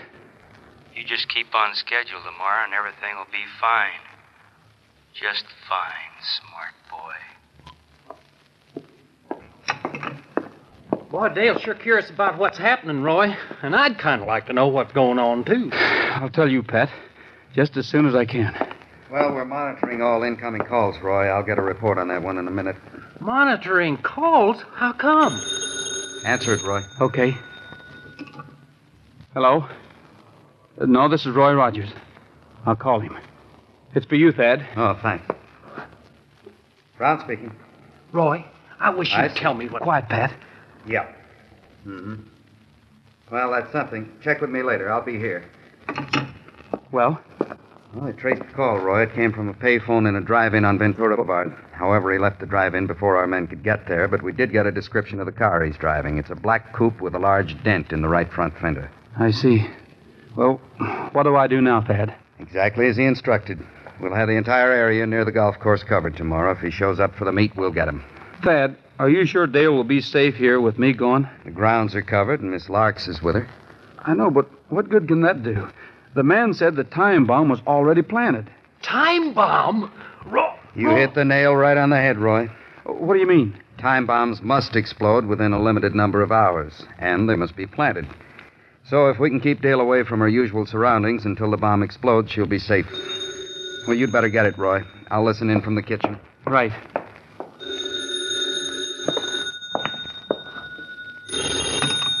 Hello?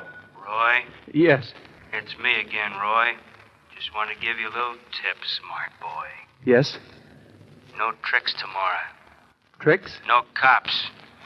If there's so much as one cop near the meet, I won't show.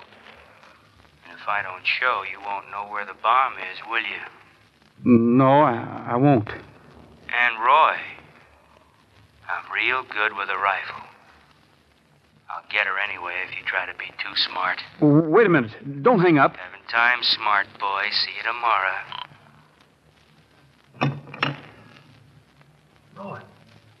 Roy, what's the matter? Thad. I heard him. Well, what are you going to do about it? I think it's time we call Dale in. Let her decide. There's no need to call me, Mr. Brown. Dale, what are you doing down here? My curiosity got the better of me, Roy. I listened to that last phone call on the extension upstairs. There's nothing to decide, Mr. Brown. I want you to go ahead with your original plan. Cover Griffith Park tomorrow.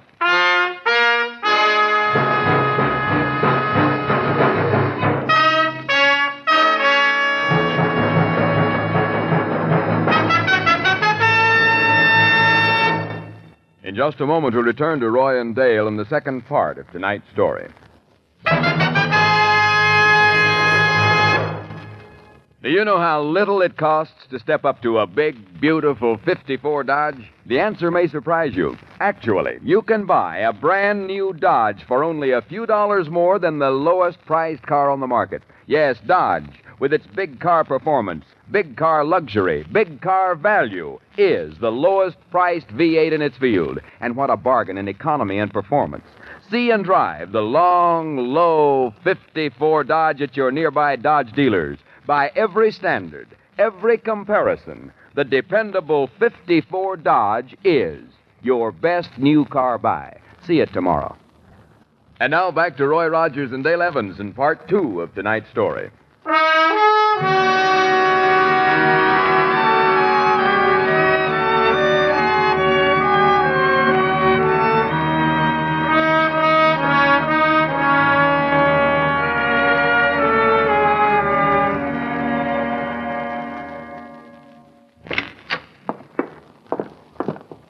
Roy, you will be careful this morning, won't you?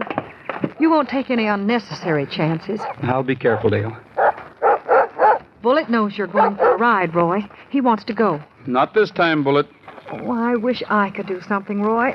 I just feel so helpless. You can help, Dale, just by staying inside and doing what Miss Larks tells you to. Morning, Miss Evans. Morning, Thad. Well, Roy, it's 10:30. Time you were leaving for the bank. Yep, I'm ready. This is Sergeant Powers, Roy. How do you do, How do you do? I've assigned him to ride with you. He'll be out of sight down on the floor in the back seat of your car. Another car will be following you, but it'll be some distance back. Thad, suppose something happens before I reach the park. Sergeant Powers has a three-way radio with him. He'll be able to keep us informed of your progress as well as listen in to my instructions to the other cars. I see. Now, Roy, whatever you do, don't worry. Don't tense up. We've got the park well covered. We'll be with you every second of the way.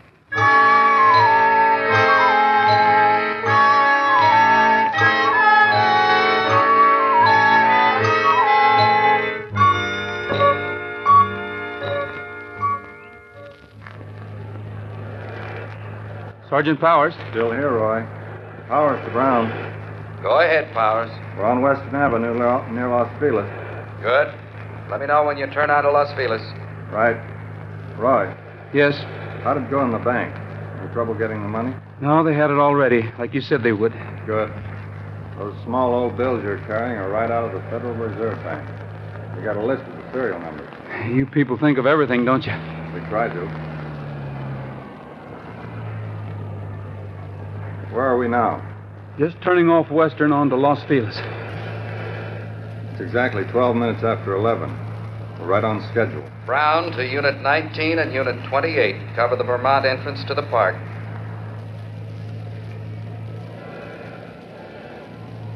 Powers to Brown.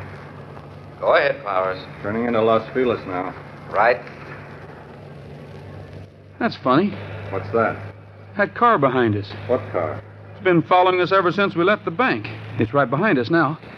I pulled over to let him pass, but he won't do it. What kind of a car is it? Can't tell for sure. It's a black coupe. Take a close look at the right front fender. Yeah, it's got a big dent in it. Powers, he's pulling up alongside. He's cutting in front of us. He's flagging me down. Powers to Brown. Okay, Powers. Suspect's car intersecting. Close in. Close in. Roy, what's happening? Well, he stopped his car up ahead. Now he's getting out. He's walking back here.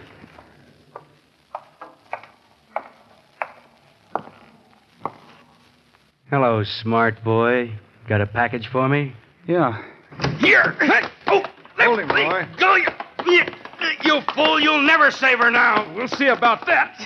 Okay, Roy. Okay, that's enough. All right, mister. Lock your hands behind your head fast. Where is it, mister?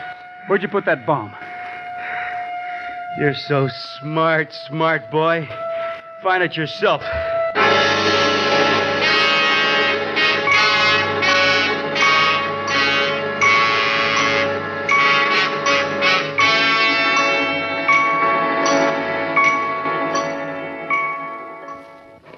Roy, haven't they finished searching the house? Not yet, Dale. Well, I wish they'd hurry. I've got a dress for the Christian group meeting. But you can't go tonight, Dale. I haven't missed a Monday night meeting since we returned from Europe. We better check with Officer Powers. But, Roy, the bomb couldn't be planted at the meeting.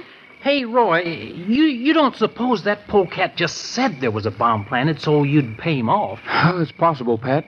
But as long as he hasn't talked, we've got to go on the assumption that there is a bomb. Hi, Roy. Hello, Dale. Officer. Hello. We're almost through inside, Roy. So far, we haven't found anything suspicious. Officer Powers, wouldn't it be all right for me to attend the regular meeting of the Hollywood Christian group this evening? Meeting? Well, I don't know. Where's it going to be held? On Cherokee, in Hollywood, in Mrs. Williams' home. Does the group always hold its meetings there? Oh, no. This is the first time we've ever gone to Mrs. Williams. Well, in that case, I think it'd be safe enough. Mr. Powers, Pat thinks maybe that the extortionist was bluffing about having planted a time bomb. I don't think so, Roy. Really? Well, why are you so sure? We checked the prisoner through R&I. His name's Donegan. He was a demolition specialist with the OSS during the war.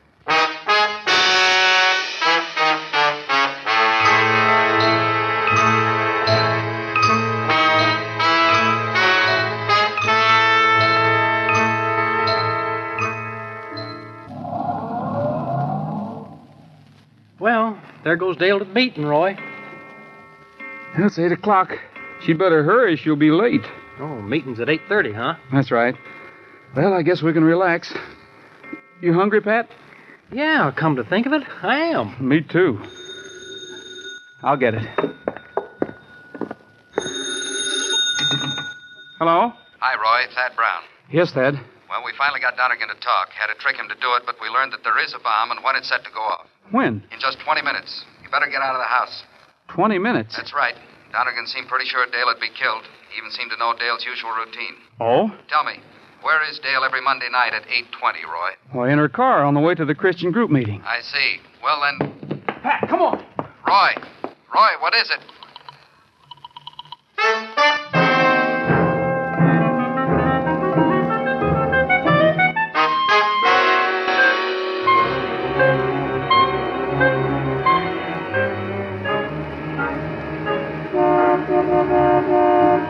We've got to catch her, Pat. We've got to. Roy, look out!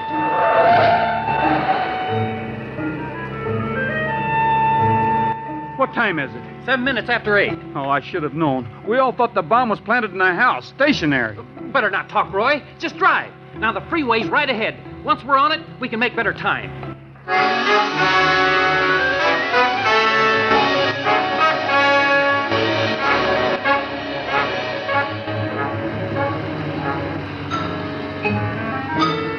We haven't passed her, have we? No, I'm sure we haven't. Now, you better get over to the right, Roy. We gotta go down Highland and then cut over to Cherokee. Yeah, I know. Pat, do you know the street number of the house where they were holding the meeting? What? Mrs. Williams' house number. Do you know it? Well, no. Don't you, Roy? No, I don't.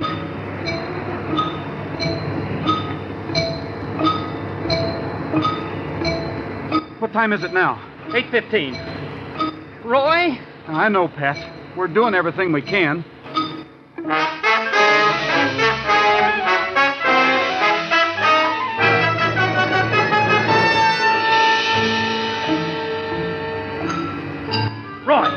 Roy, there she is. There's Dale's car. She just turned on Cherokee. Yeah. I'll get her. I've got to. There she is, Roy. I'll cut in front of her car. Dale! Dale, pull over! Hey, she sees me, Roy. She's stopping.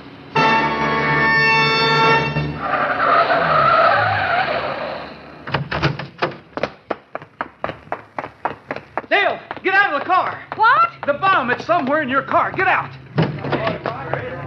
Run, Dale, and take those people with you. Roy, where are you going? The car can't stay here. Somebody might get hurt. Roy!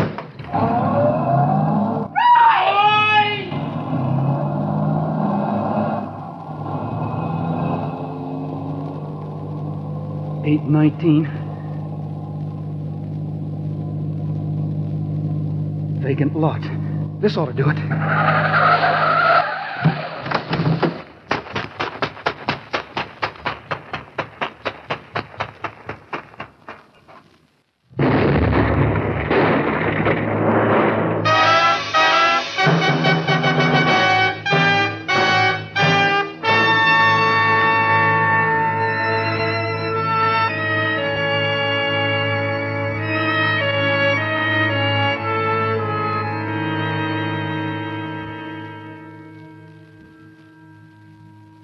Roy, that was a wonderful thing you did, driving the car away so those innocent people wouldn't be hurt. Well, I think it was just plumb crazy.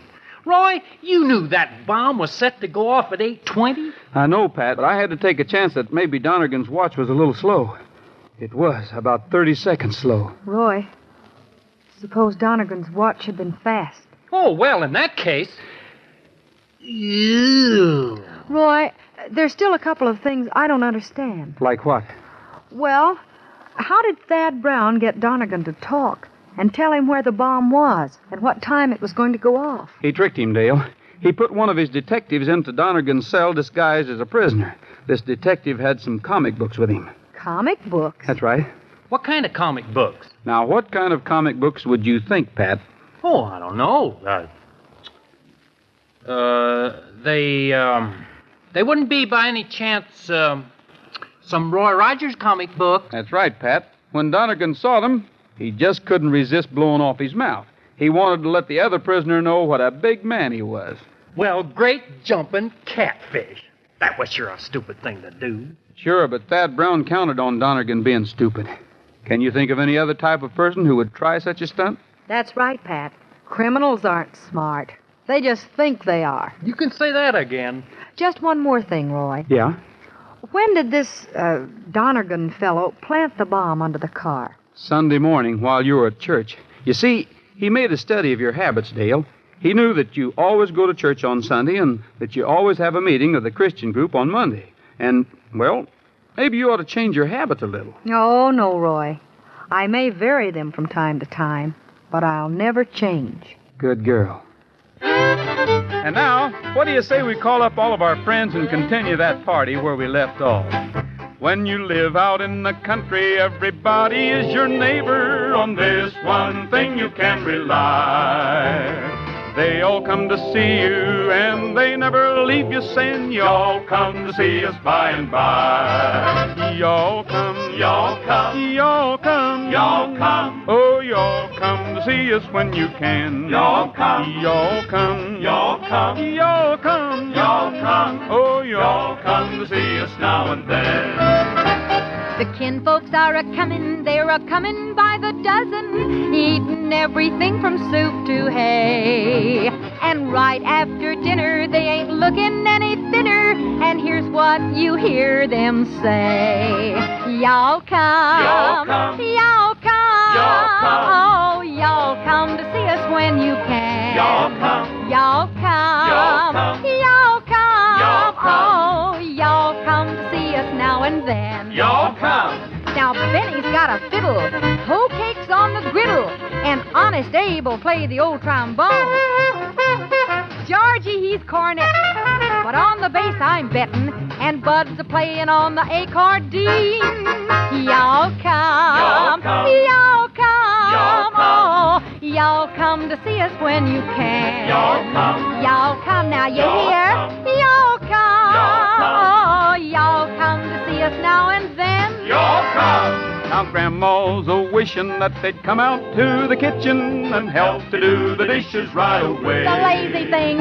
But they all start a-leaving, even though she's a-grieving. Well, you can still hear Grandma say, y'all come, y'all come, y'all come, y'all come. Oh, y'all come to see us when you can. Y'all come, y'all come, y'all come, y'all come, y'all come. oh, y'all come to see us now and then. Y'all come now and drive that pretty little red Dodge. Come and see us now and then.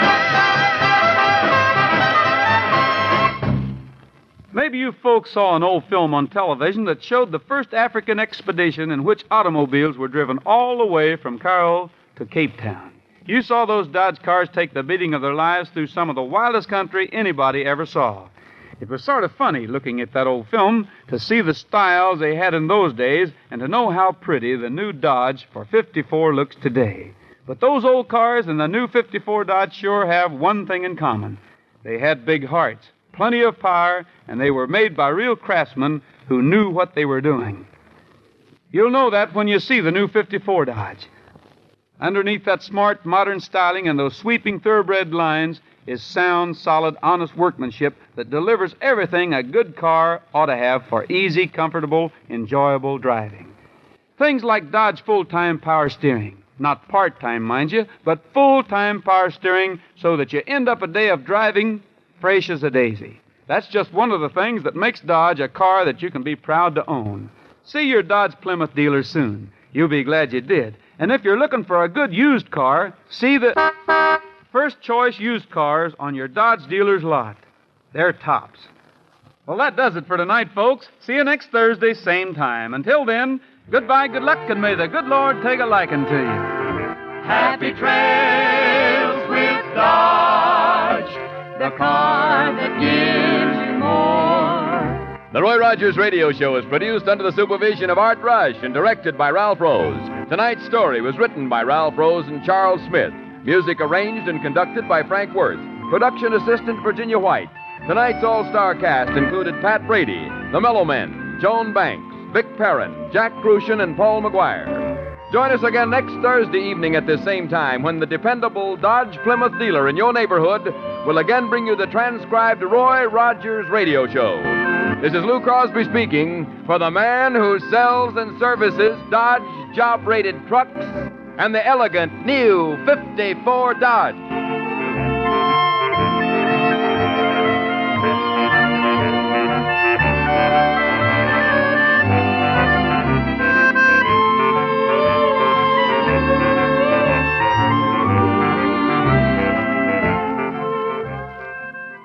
Changing the song a little bit for the sponsor, don't you know? 70 years ago, July 1st, 1954, Roy Rogers here on Classic Radio Theater with Wyatt Cox. We'll move from the West to the future. In an episode of Dimension X from 74 years ago, the rather humorous story about a logic named Joe.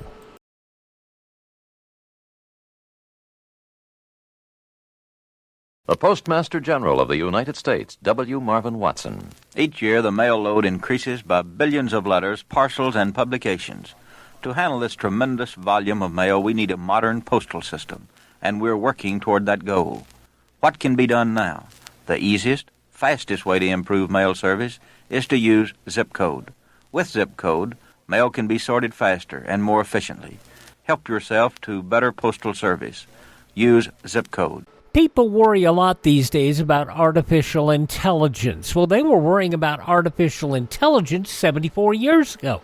In this episode of Dimension X, July 1st, 1950, we hear about a logic named Joe. Adventures in time and space, told in future tense. Dimension X.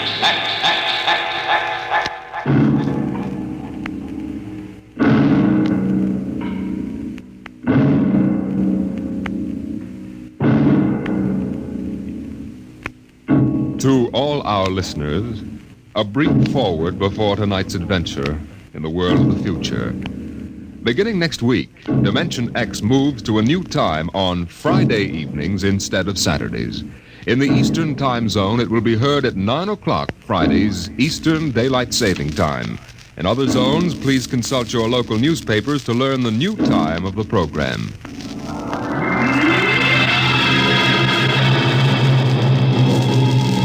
Now, tonight's venture into the world of tomorrow. A most unusual story about a logic named Joe and a man named Frank, and of how he saved civilization. It was on the 3rd day of August that Joe came off the assembly line. On the 4th, Lorene came into town. And that afternoon, I saved civilization. Lorene's a blonde I was crazy about once. And Joe is a new 1940-74 model Logic that I got stored away down in a cellar. And how do I save civilization? I save it by keeping Joe down in a cellar. Sometimes you are think about listening turning now Joe to a on, voice letting him from make the $1 million future. for me. The voice of Frank Caldwell, head serviceman for the Logix Corporation, makers of the machine that does everything for you. Well, nearly everything anyway. In the year we speak of, 1974, the electronic Logic sets were working so well that life was soft indeed for repairman Frank Caldwell. That is, until that fatal day of August the 3rd, when suddenly the Logix began doing everything for their users, and doing it too well.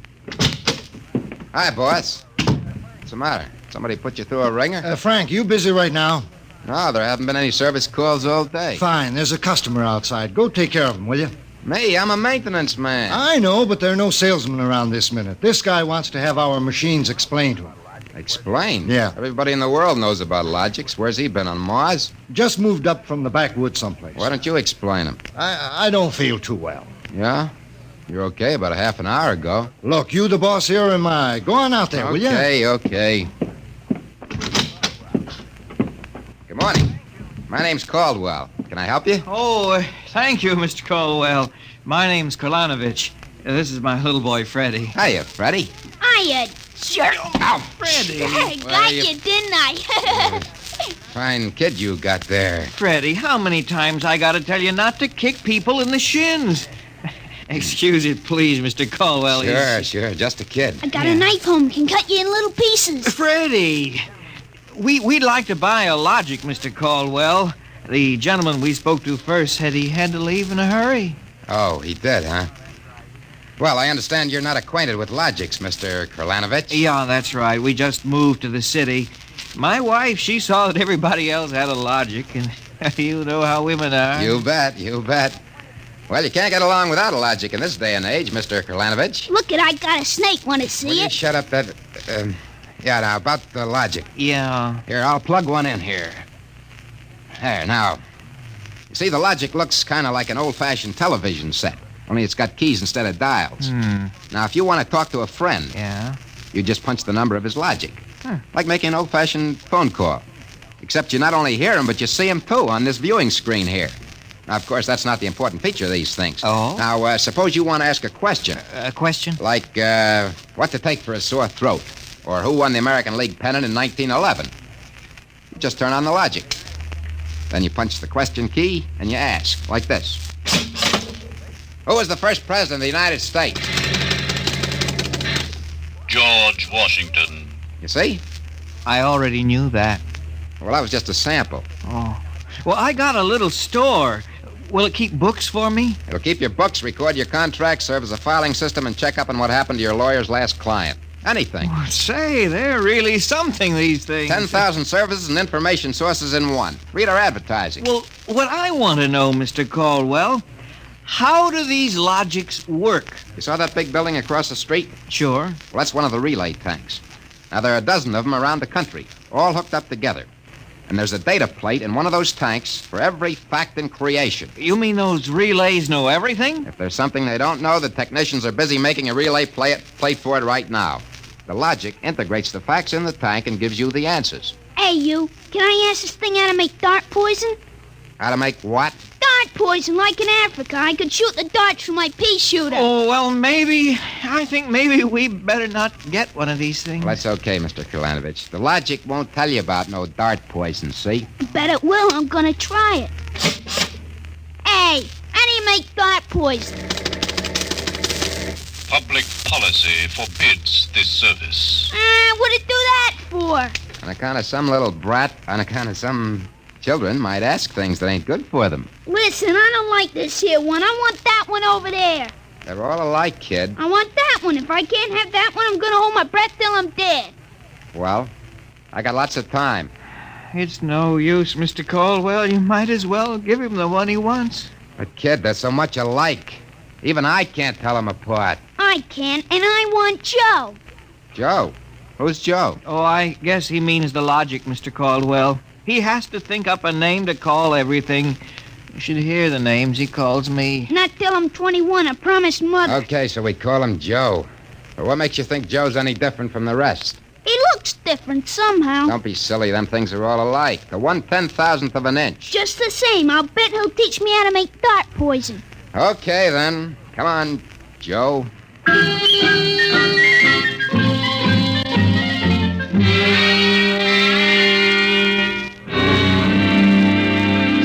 Yelling, I want that one, I want that one. I'm gonna call him Joe.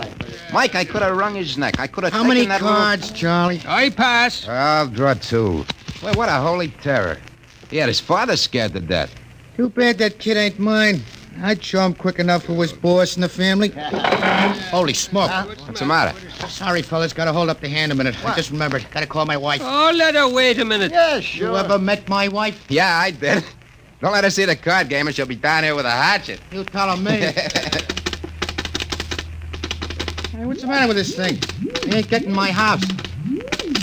Announcing new and improved logic service. Your logic is now equipped to give not only consultative, but directive advice. If you want to do something and don't know how to do it, ask your logic. What do you know about that? Oh, yeah, it's just somebody trying to pull a gag. Yeah, didn't sound like a gag to me. Maybe the boss decided to add a new logic service. No. Boss knows better than to start anything like that. Why, look. The minute the system starts giving advice, some joker like you's going to be asking questions like, how can I get rid of my wife? Yeah, but you heard what the logic just said. Nah, the sensor circuits will block the question. You don't believe me? Go on, try it. Okay. Anything for a laugh. Try it. Okay, Logic, I got a question for you. How do I get rid of my wife? Service question. Is your wife blonde or brunette? Did you guys hear that? She's a blonde. Hexacrylaminotin is a constituent of green shoe polish. Take home a frozen meal containing pea soup. Color the soup with green shoe polish. This poison is fatal to blonde females only. This fact has not been brought out by human experiment, but is a product of logic's service. You cannot be convicted of murder. What do you know? It is improbable that you will be suspected. The saints preserve us. It's bound to be right. These things can't make a mistake. Well, Mike, don't stand there. Turn that thing off and check the sensor circuits. Quick. We can't get to them. They're all sealed up. It's supposed to be impossible for them to go out of order. Well, they're out of order now. And I got a feeling some awful things are going to happen.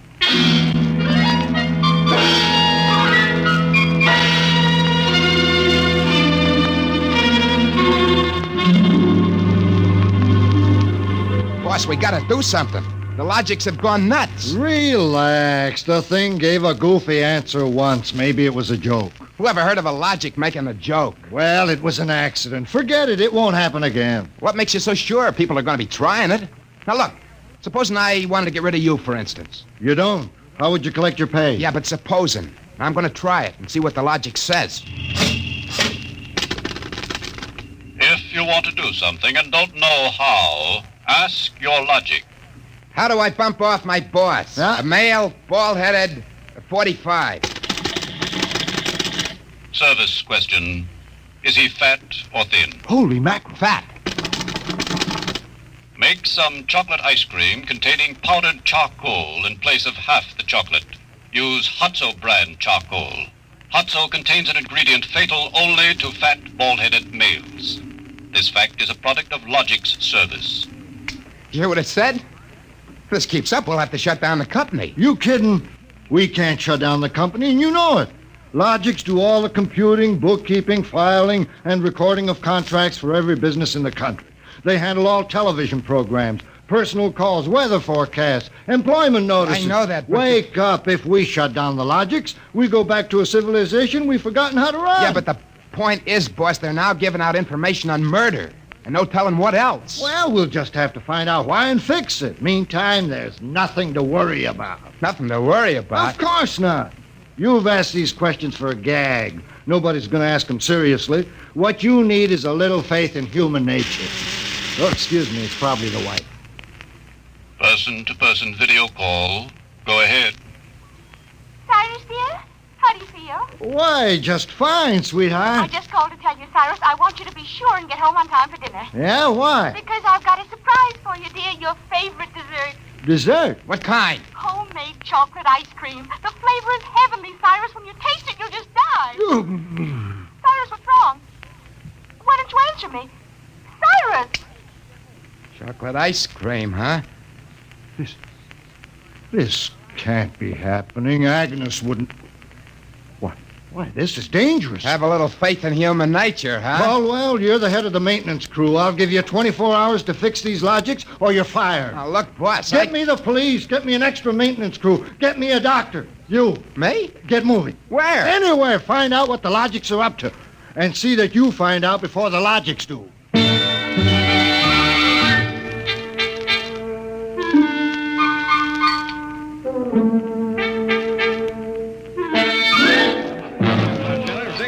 Bartender. Hey, bartender, give me a double. Coming up. What's the matter, pal? You had a bad day? Go away, will you? Oh, listen, pal, you gotta listen. I got trouble. Hey, bartender, will you get this barfly off me? For Pete's sake, I'm tired. On your way, you... No, don't say that. I got troubles. How am I gonna keep my wife from finding out I had a couple of little drinks? How am I gonna do that, huh? Look, mister, it's a hot day. I've been driving a car around and see. Yeah. I've been trying to keep a bank president from having apoplexy on account of his logic told him how to rob his own bank. I've been tripping over dead bodies so artistically croaked that nobody's ever going to find out who done it. And all you got on your mind is... How am I going to keep my wife from finding out I had a couple of little drinks? How? Go ask a logic. A logic? My pal, that's a wonderful idea. Where's the logic? Huh? Right Where's behind the you. Here's a nickel. Oh, give me a nickel. This I gotta hear. This is gonna be good. Now, come on, logical pal, be nice. How does the guy keep his wife from finding out he's had a couple of little drinks? Answer me that. How, huh? Buy a bottle of Franin hair shampoo. It is harmless, but contains an ingredient which instantly neutralizes alcohol. 1 teaspoonful for each jigger you've consumed. Oh, boy, I gotta buy a bottle of What was that again? Supposing it's right, she'll never remember it as far as the drugstore. I think there's a bottle in the back room. Somebody left it. Oh, my pal, there's no more troubles. Show me the way to go home. I get a picture of him back there drinking that shampoo. Give me another double. I don't know what's worse, to be as low as you or as high as him. All right, where is he? I know he's here. Where is that bum? Huh? Who you want, lady? My husband. I know he's here. Now, where is he? Show me the way to go. That no good louse. I'll show him. Thinks he can come staggering home again, does he? Well, I'll teach him. Poor guy. Oh, why, my dear, what a surprise to see you here. Archibald. Yes, my love. You're not. Sober? Well, of course, my love. I'm sober as a judge. Then what are you doing in this saloon? Well, merely conducting a little research, my dear. Research? Your suspicion wounds me deeply, my love. Let me tell you, my dear, that I've been conducting a research project that is going to make us a fortune. I'm about to patent Sober, the drink that makes happy homes.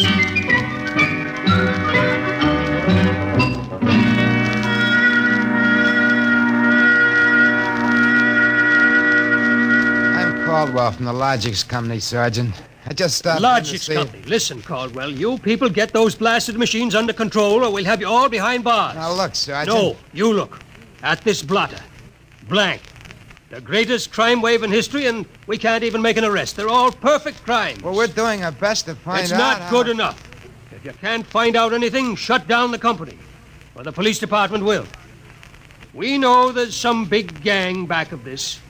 Hey, maybe you know something about it, Caldwell. Now, look, nobody's back of it. The Logics run themselves. They pick their own circuits automatically. You mean that they're doing this all by themselves? Sure. We always thought they could do more things than we knew about. I think they're just trying to be helpful, that's all. Oh, that's all, is it?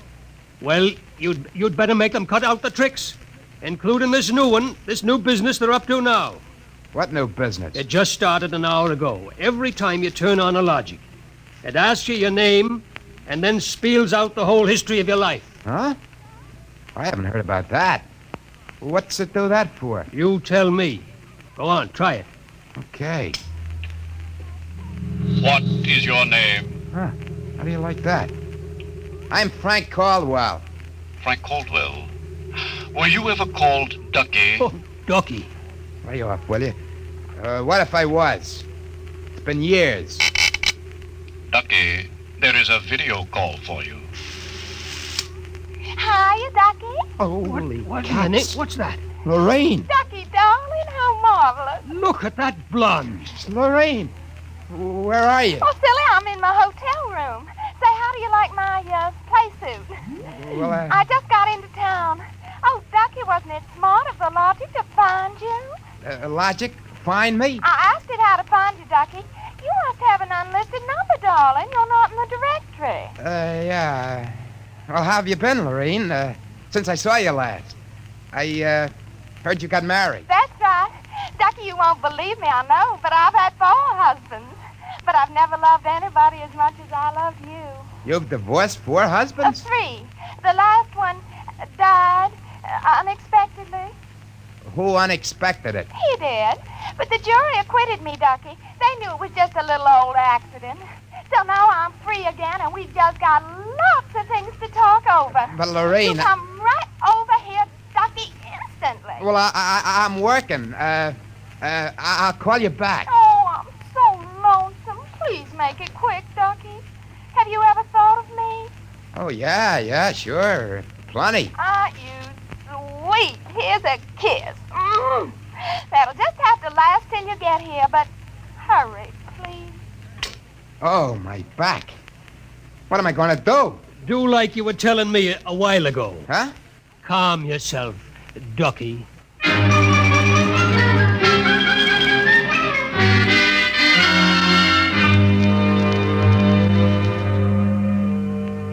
Call on a Logic for you, Frank, your wife. Oh, thanks, Mike. Hi, Gert. Frank, I've been trying to get you for an hour. Where have you been? Well, I've been out making calls, honey, trying to find out what ails these Logics. Well, you better find out in a hurry or there's going to be trouble. That thing told me my address, how much I owe every store, and how much you make a week. And all about the time we had that fight and I went home to Mother. Well, Gert, I don't think they're doing that anymore. I think that was just temporary. Well, in the meantime, it's told everybody in the neighborhood all about me. I punched Mrs. Hudson's name. She's been married 3 times, and she's had Mr. Hudson arrested twice for non-support and once for beating her up. It'll tell anybody anything. Yeah, but I tell you, Gert... Frank, you stop these things or I'm gonna leave you. Gert, you don't mean that. I do. If you can't figure out how to keep our private lives out of every logic in town, then I'm through. And that's it.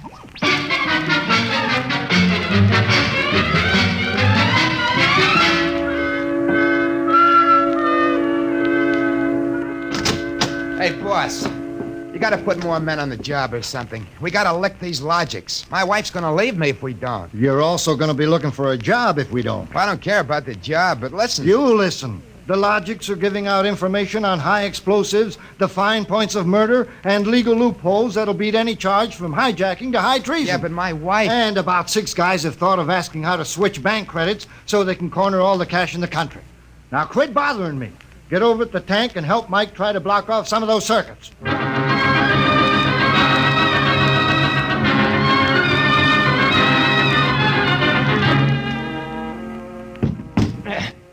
I can't even budge any of these reeling plates. Me neither. Isn't there any way we can disconnect them? There is not. They weren't built to be disconnected. Mike, what are we going to do? I'm thinking of slitting my throat. When they were giving out all the information on everybody, my wife got the lowdown on a certain plan. I got nothing left to live for. Ron, why did you have to remind me? You got one? My only hope is I ain't got her. See who that's for? Hi, Ducky, darling. Oh, Lorene, not again. Ducky, darling, I'm lonesome. Why haven't you come over? Well, I've been busy. Oh, Pooh. Ducky, do you remember how much in love we used to be? Yeah. I was so mean to you. Ducky, let's get married tonight. Oh, gosh, Lorene, I... Right away, Ducky. Look, I got married. Oh, you poor darling. You poor darling. Just have to get you out of that. No. Now, look, Lorene. Darling, I'll just call up your wife and have a little talk with her. Look, please, now, it's nice of you to think of me and all that. You just give me your address and your logic number, darling. I ain't got one. Ah, you just don't want to tell me. You're bashful. Never mind, darling. The logic will tell me. Lorene! Oh, I gotta call Gert. Frank, will you get away from that thing and give me a hand? Yeah, Mike, in a minute. I gotta call my wife. We gotta get out of town. I punched the wrong key. Frank, I told you to help Mike. Yeah, boss, I am, but I just gotta make this call. Call? What do I care about your call? The president's getting ready to close down the company and declare martial law. Now, for the love of heaven, do something. Yeah, boss, I will. I just gotta make this call. Attention! To assist in solving a special problem of logic service, kindly give the following information if possible. Where does Frank Caldwell live? Oh, she got me. I'm through.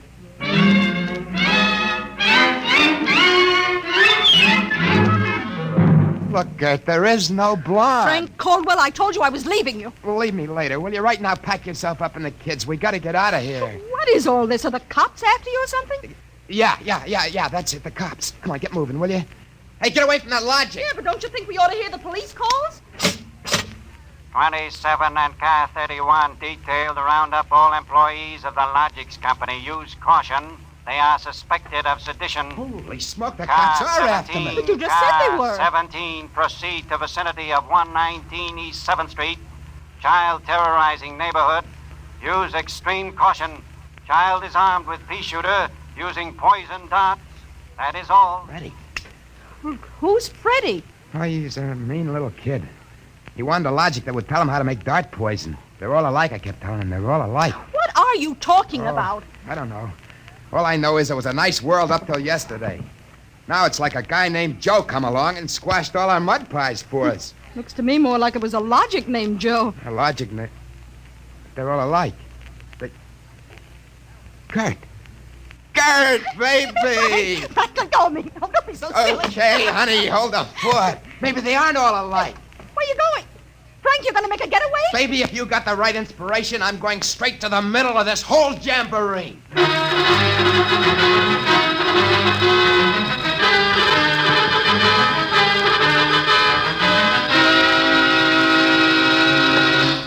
Yes? Oh, I was hoping it was the police. You remember me, Mr. Kralanovich? Caldwell of the Logics Company? I wish the Logics Company was at the bottom of the ocean. Well, I don't blame you. Now, where's your logic? In here? I'd smash it into a million pieces if I wasn't afraid of what Freddie'd do to me. Just get out of the way, will you? I got business with Joe. If you want to do something and don't know how, ask your logic. Oh, we're back to that routine, huh? Well, I want to do something, all right. Tell me, Joe, can a logic be modified to achieve correlations for which human brains are too limited? Yes. How great will the modifications be? Microscopically slight. Changes in dimension not detectable even by precision gauges. They can come about only through an extremely improbable accident. And what would this super logic then be able to do? Come on, you spell it. It could set up entire new combinations of electronic relays which would bypass the normal sensor blocks, thereby enabling it to perform valuable new services, including the giving of helpful advice on any human problem. Uh-huh. Has this accident ever happened, Joe? Come on, come on! It has happened only once. In the case of the Logic, now owned by the Kolanovich family, of 119 East 7th Street. A Logic named Joe. Thanks, Joe. That's all I wanted to know. Hey, what's all this about? I'm taking this logic away, Mr. Kralanovich. I'll bring you a new one. Our troubles are all over. Hey, you, get away from Joe. Correction, our troubles are just beginning. Now, Freddie, put down that blowgun. Hey, shut up. Hey, you, I said get away from that logic. Now, look, Freddie, I'm going to bring you a nice new one, see? I want that one. What I got in this picture ain't beans. Mr. Caldwell, the police, they're outside. Yeah, for me and Freddie. Nuts. What they want you for? You ain't smart enough to do nothing. Oh, no? Say, there's plenty I can tell you. Open up in there. There's our cops, kid. It's you and me against them. So what you gonna do about it if he's so smart? Now, look, we may have to fight our way out, see? Now, let me see that blowgun. I know a way to hop it up so the cops won't have a chance. Come on, give it to me. Okay, let's see what you can do. Here. Thanks. Here.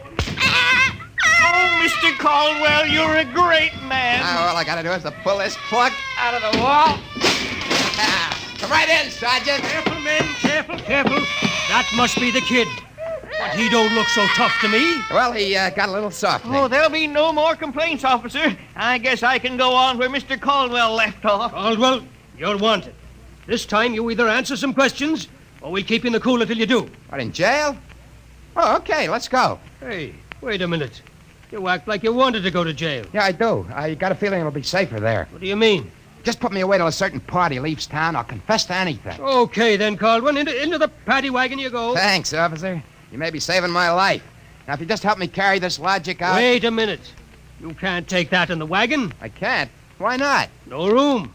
We've already got a dame in there who's raising the roof. A dame? Yeah, a blonde. She was trying to buy a gun without a permit. She keeps screaming she's going to miss her date with Ducky.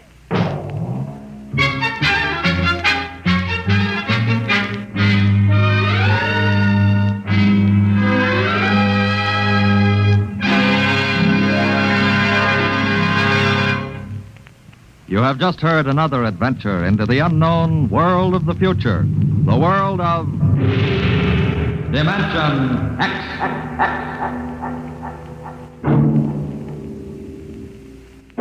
Next week, Dimension X joins the big parade of exciting half-hour presentations at a brand new time on Friday evenings at a different hour. In the Eastern Time Zone, you'll hear it at 9 o'clock Fridays, Daylight Saving Time. In other zones, please consult your local newspaper listings to learn the new time. For that's when Dimension X will bring you one of the strangest stories ever told. Ray Bradbury's Mars is Heaven. Tonight's story on Dimension X was titled A Logic Named Joe, written by Murray Leinster and adapted for radio by Clarence A. Ross. Featured in the cast were Joseph Julian as Frank and Roger DeKoven as the Logic. Your narrator was Norman Rose. Music by Albert Berman. Engineer Don Albert. Dimension X is produced by Van Woodward and directed by Edward King. Robert Warren speaking. Tomorrow, hear a thrilling story on high adventure. It's on NBC. Artificial intelligence in 1950? Go figure. 74 years ago, July 1st, 1950, Dimension X here on Classic Radio Theater with Wyatt Cox. Tomorrow, Bob Bailey and Virginia Gregg and Let George Do It. Dana Andrews as Matt Savetic, and I was a communist for the FBI. Don Reed, the reporter on Night Watch from 1954. We'll also have an episode of Gangbusters and the Case of the Metropolitan Motor Mob, and another episode of the White Plague adventure with Superman. That's coming up tomorrow. And we'll have more coming up. We'll get into some comedy once we get past all of this. So a lot of stuff coming up here. And, of course, we are going to have a 4th of July show this year. But right now, an episode of Claudia, and it's that time.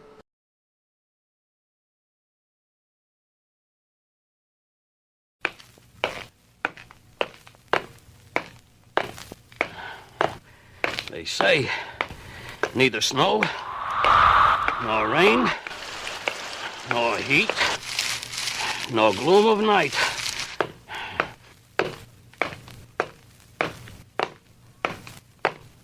Ow! What? Neither snow, nor rain, nor heat, nor gloom of night will hold up your mail.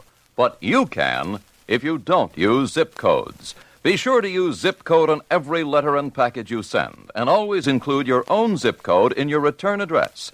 That way, others will have it when they write to you. Remember, mail moves the country, and zip code moves the mail. Oh, trash cans, dogs. At least a zip code.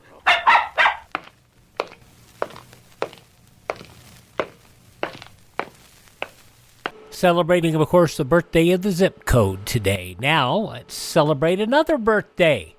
It's time for Claudia, and it's time for the baby. This from 76 years ago today, July 1st, 1948. Your Coca-Cola bottler presents Claudia, based on the famous play and novels by Rose Franken. Brought to you transcribed Monday through Friday by your friendly neighbor who bottles Coca-Cola. Relax. And while you're listening, refresh yourself. Have a Coke. And now, Claudia. La la la la la la la la la la la la la la la la. Oh, what's the matter? Nothing. Why? You stopped singing, if you could call it singing. I did? You mean you wouldn't? You're not making much sense. I'm not? Do you know you're repeating everything I say like the parrot? Yes. It's gone. Stop beating those eggs. They're beaten enough. What's gone? Oh, nothing. Claudia, look at me. Tell me the truth. Did you have a pain? I think so. Oh, only I don't think it could be. Why couldn't it? It's high time. Oh, because it was practically nothing. Poof. It was over. Give it a chance. You mean if it was, they'll get worse? Stands to reason, doesn't it?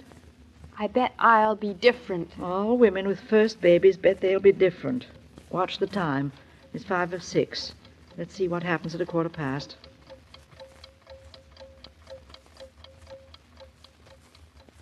It's 1:15 and I'm feeling fine. Oh, dear. Oh, it's just imagination, I guess.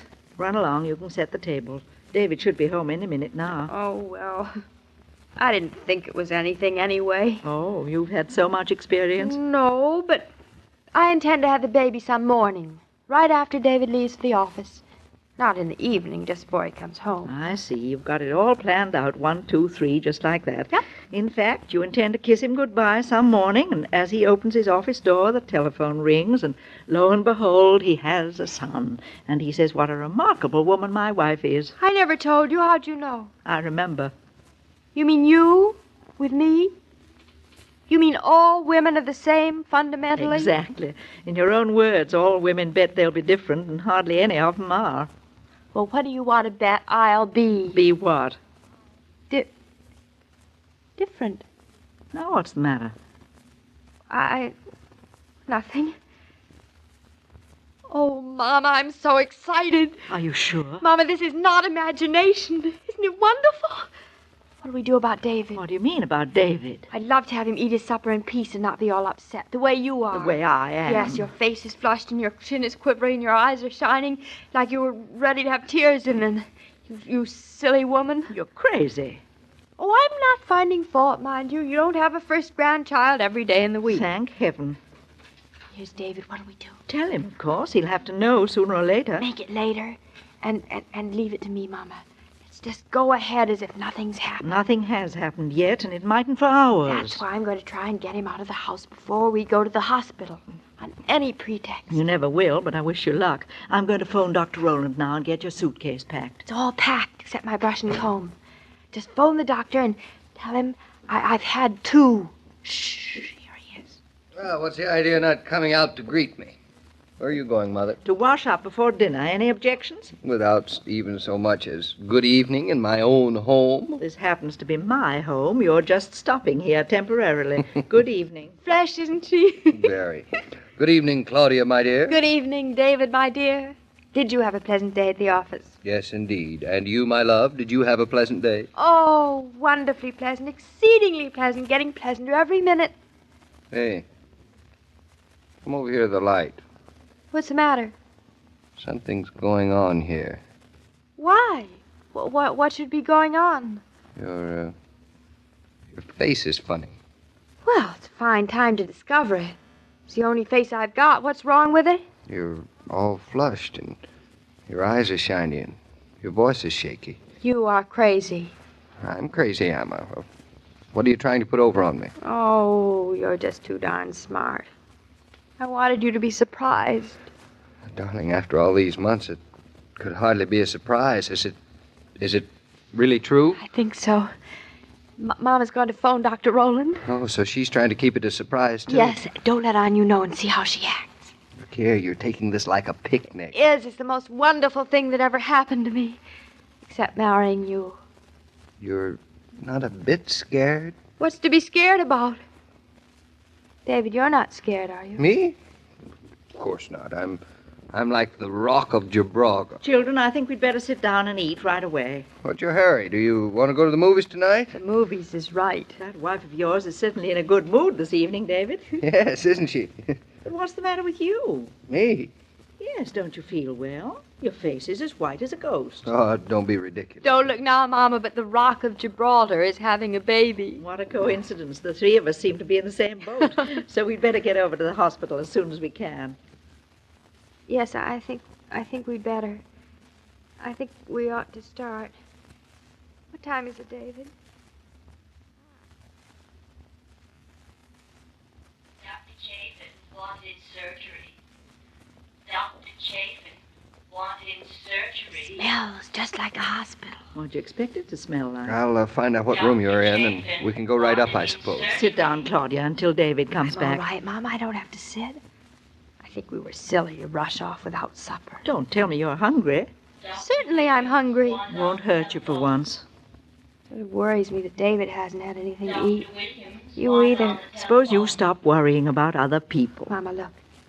See that woman going out? She's crying. There you go again. She probably has something in her eye. Or her husband's very ill. Or her child. Hospital's a nice, happy place for having babies, but not for operations. Or things. And we'll just be happy. I am. So am I. Have I any right to be, Mama, when that woman just went out crying? You have every right. Here's David back again. Sorry to keep you standing, darling. I had to fill out a blank. Come on, the elevator's just around the corner. We can go up to your room. It's 1109. That's a nice number. What kind of a blank? Oh, who you were, where you live, is it the first baby, all that sort of thing. How do you feel? Fine. How do you? Just like a prospective father. Do you think anybody can tell to look at me? Yes. It sticks out all over you. You're positively strutting, isn't he, Mama? I'm too busy strutting myself. Here's the elevator.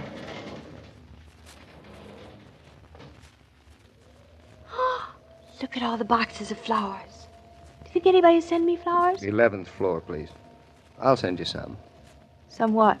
Flowers. Oh, I don't mean family. Family's no fun. I mean people you least expect. Like your clients or somebody. Shameless. Isn't she? Here we are.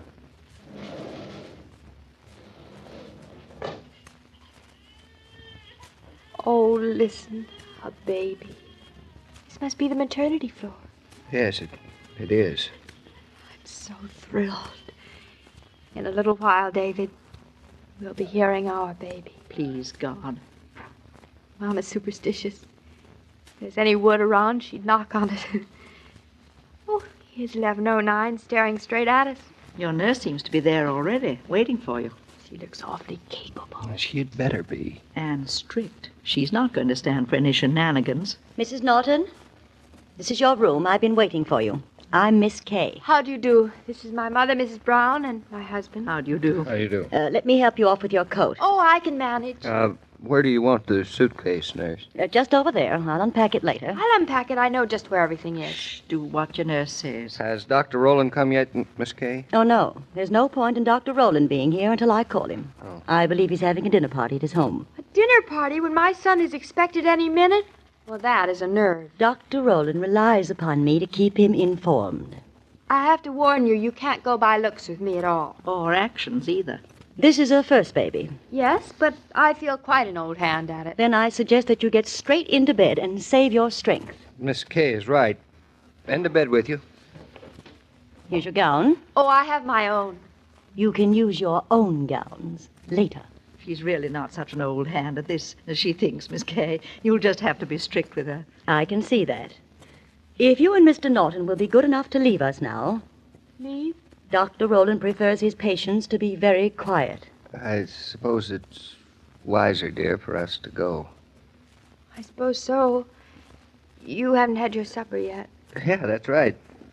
Now that you're all safely settled like the proverbial bug in a rug, Mother and I can go home and tackle that delicious stew we left on the stove.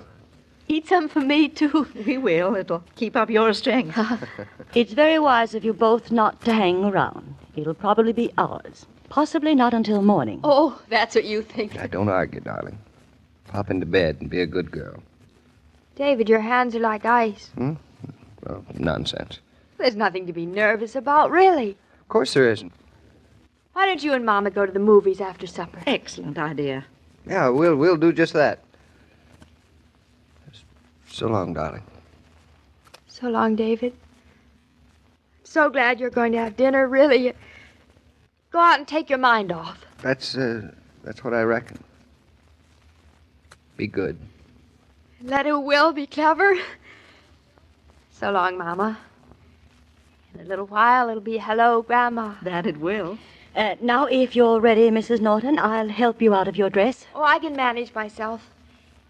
Goodbye, David. Goodbye, Mama. Don't worry about anything. I'm fine. Sure. Sure, we know you're fine. Well, that's that. She breaks my heart. Mine, too, a little. I've tried to tell her that even when it's easy, it's pretty hard, but she thinks she's different. Yeah. I thought I was different, too. I didn't think it was going to hit me this way. I have a confession to make, David. I didn't either. I'd schooled myself to take it very matter-of-factly. And you're not, any more than I am. I guess that's one of the comforting things about human nature, Mama. You mean none of us is the same, but we're all alike where it counts. That's it. Well, what do we do now? I'll wait. You go on home and have your dinner like Claudia said, Mama. Nothing of the kind. I'll wait and you go home. Come on, Mother. Who are we bluffing? We'll wait together. It's 8 o'clock. Might be a very long wait, David. I suppose you realize that. I do, Mother. The sounds of those church bells make me feel like praying.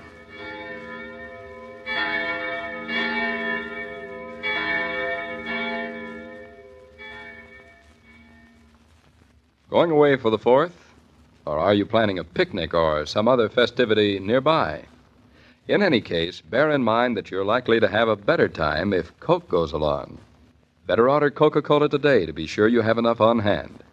Of course, if you're driving, you'll find Coca-Cola anywhere and everywhere along the highway, so that you may drive refreshed. Well, Mr. King, all we can do now is wait. Well, I trust it won't be too long, Mrs. Brown. A grandson is worth waiting for. Yes, you're very philosophical.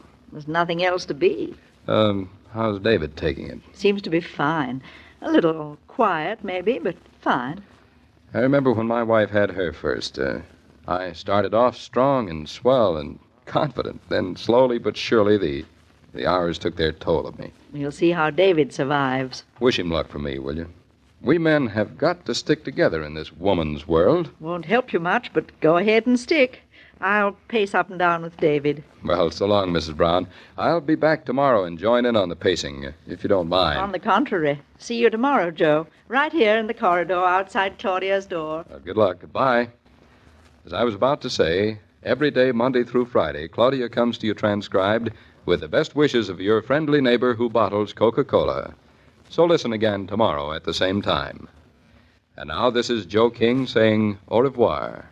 And remember, whoever you are, whatever you do, wherever you may be, when you think of refreshment, think of Coca-Cola.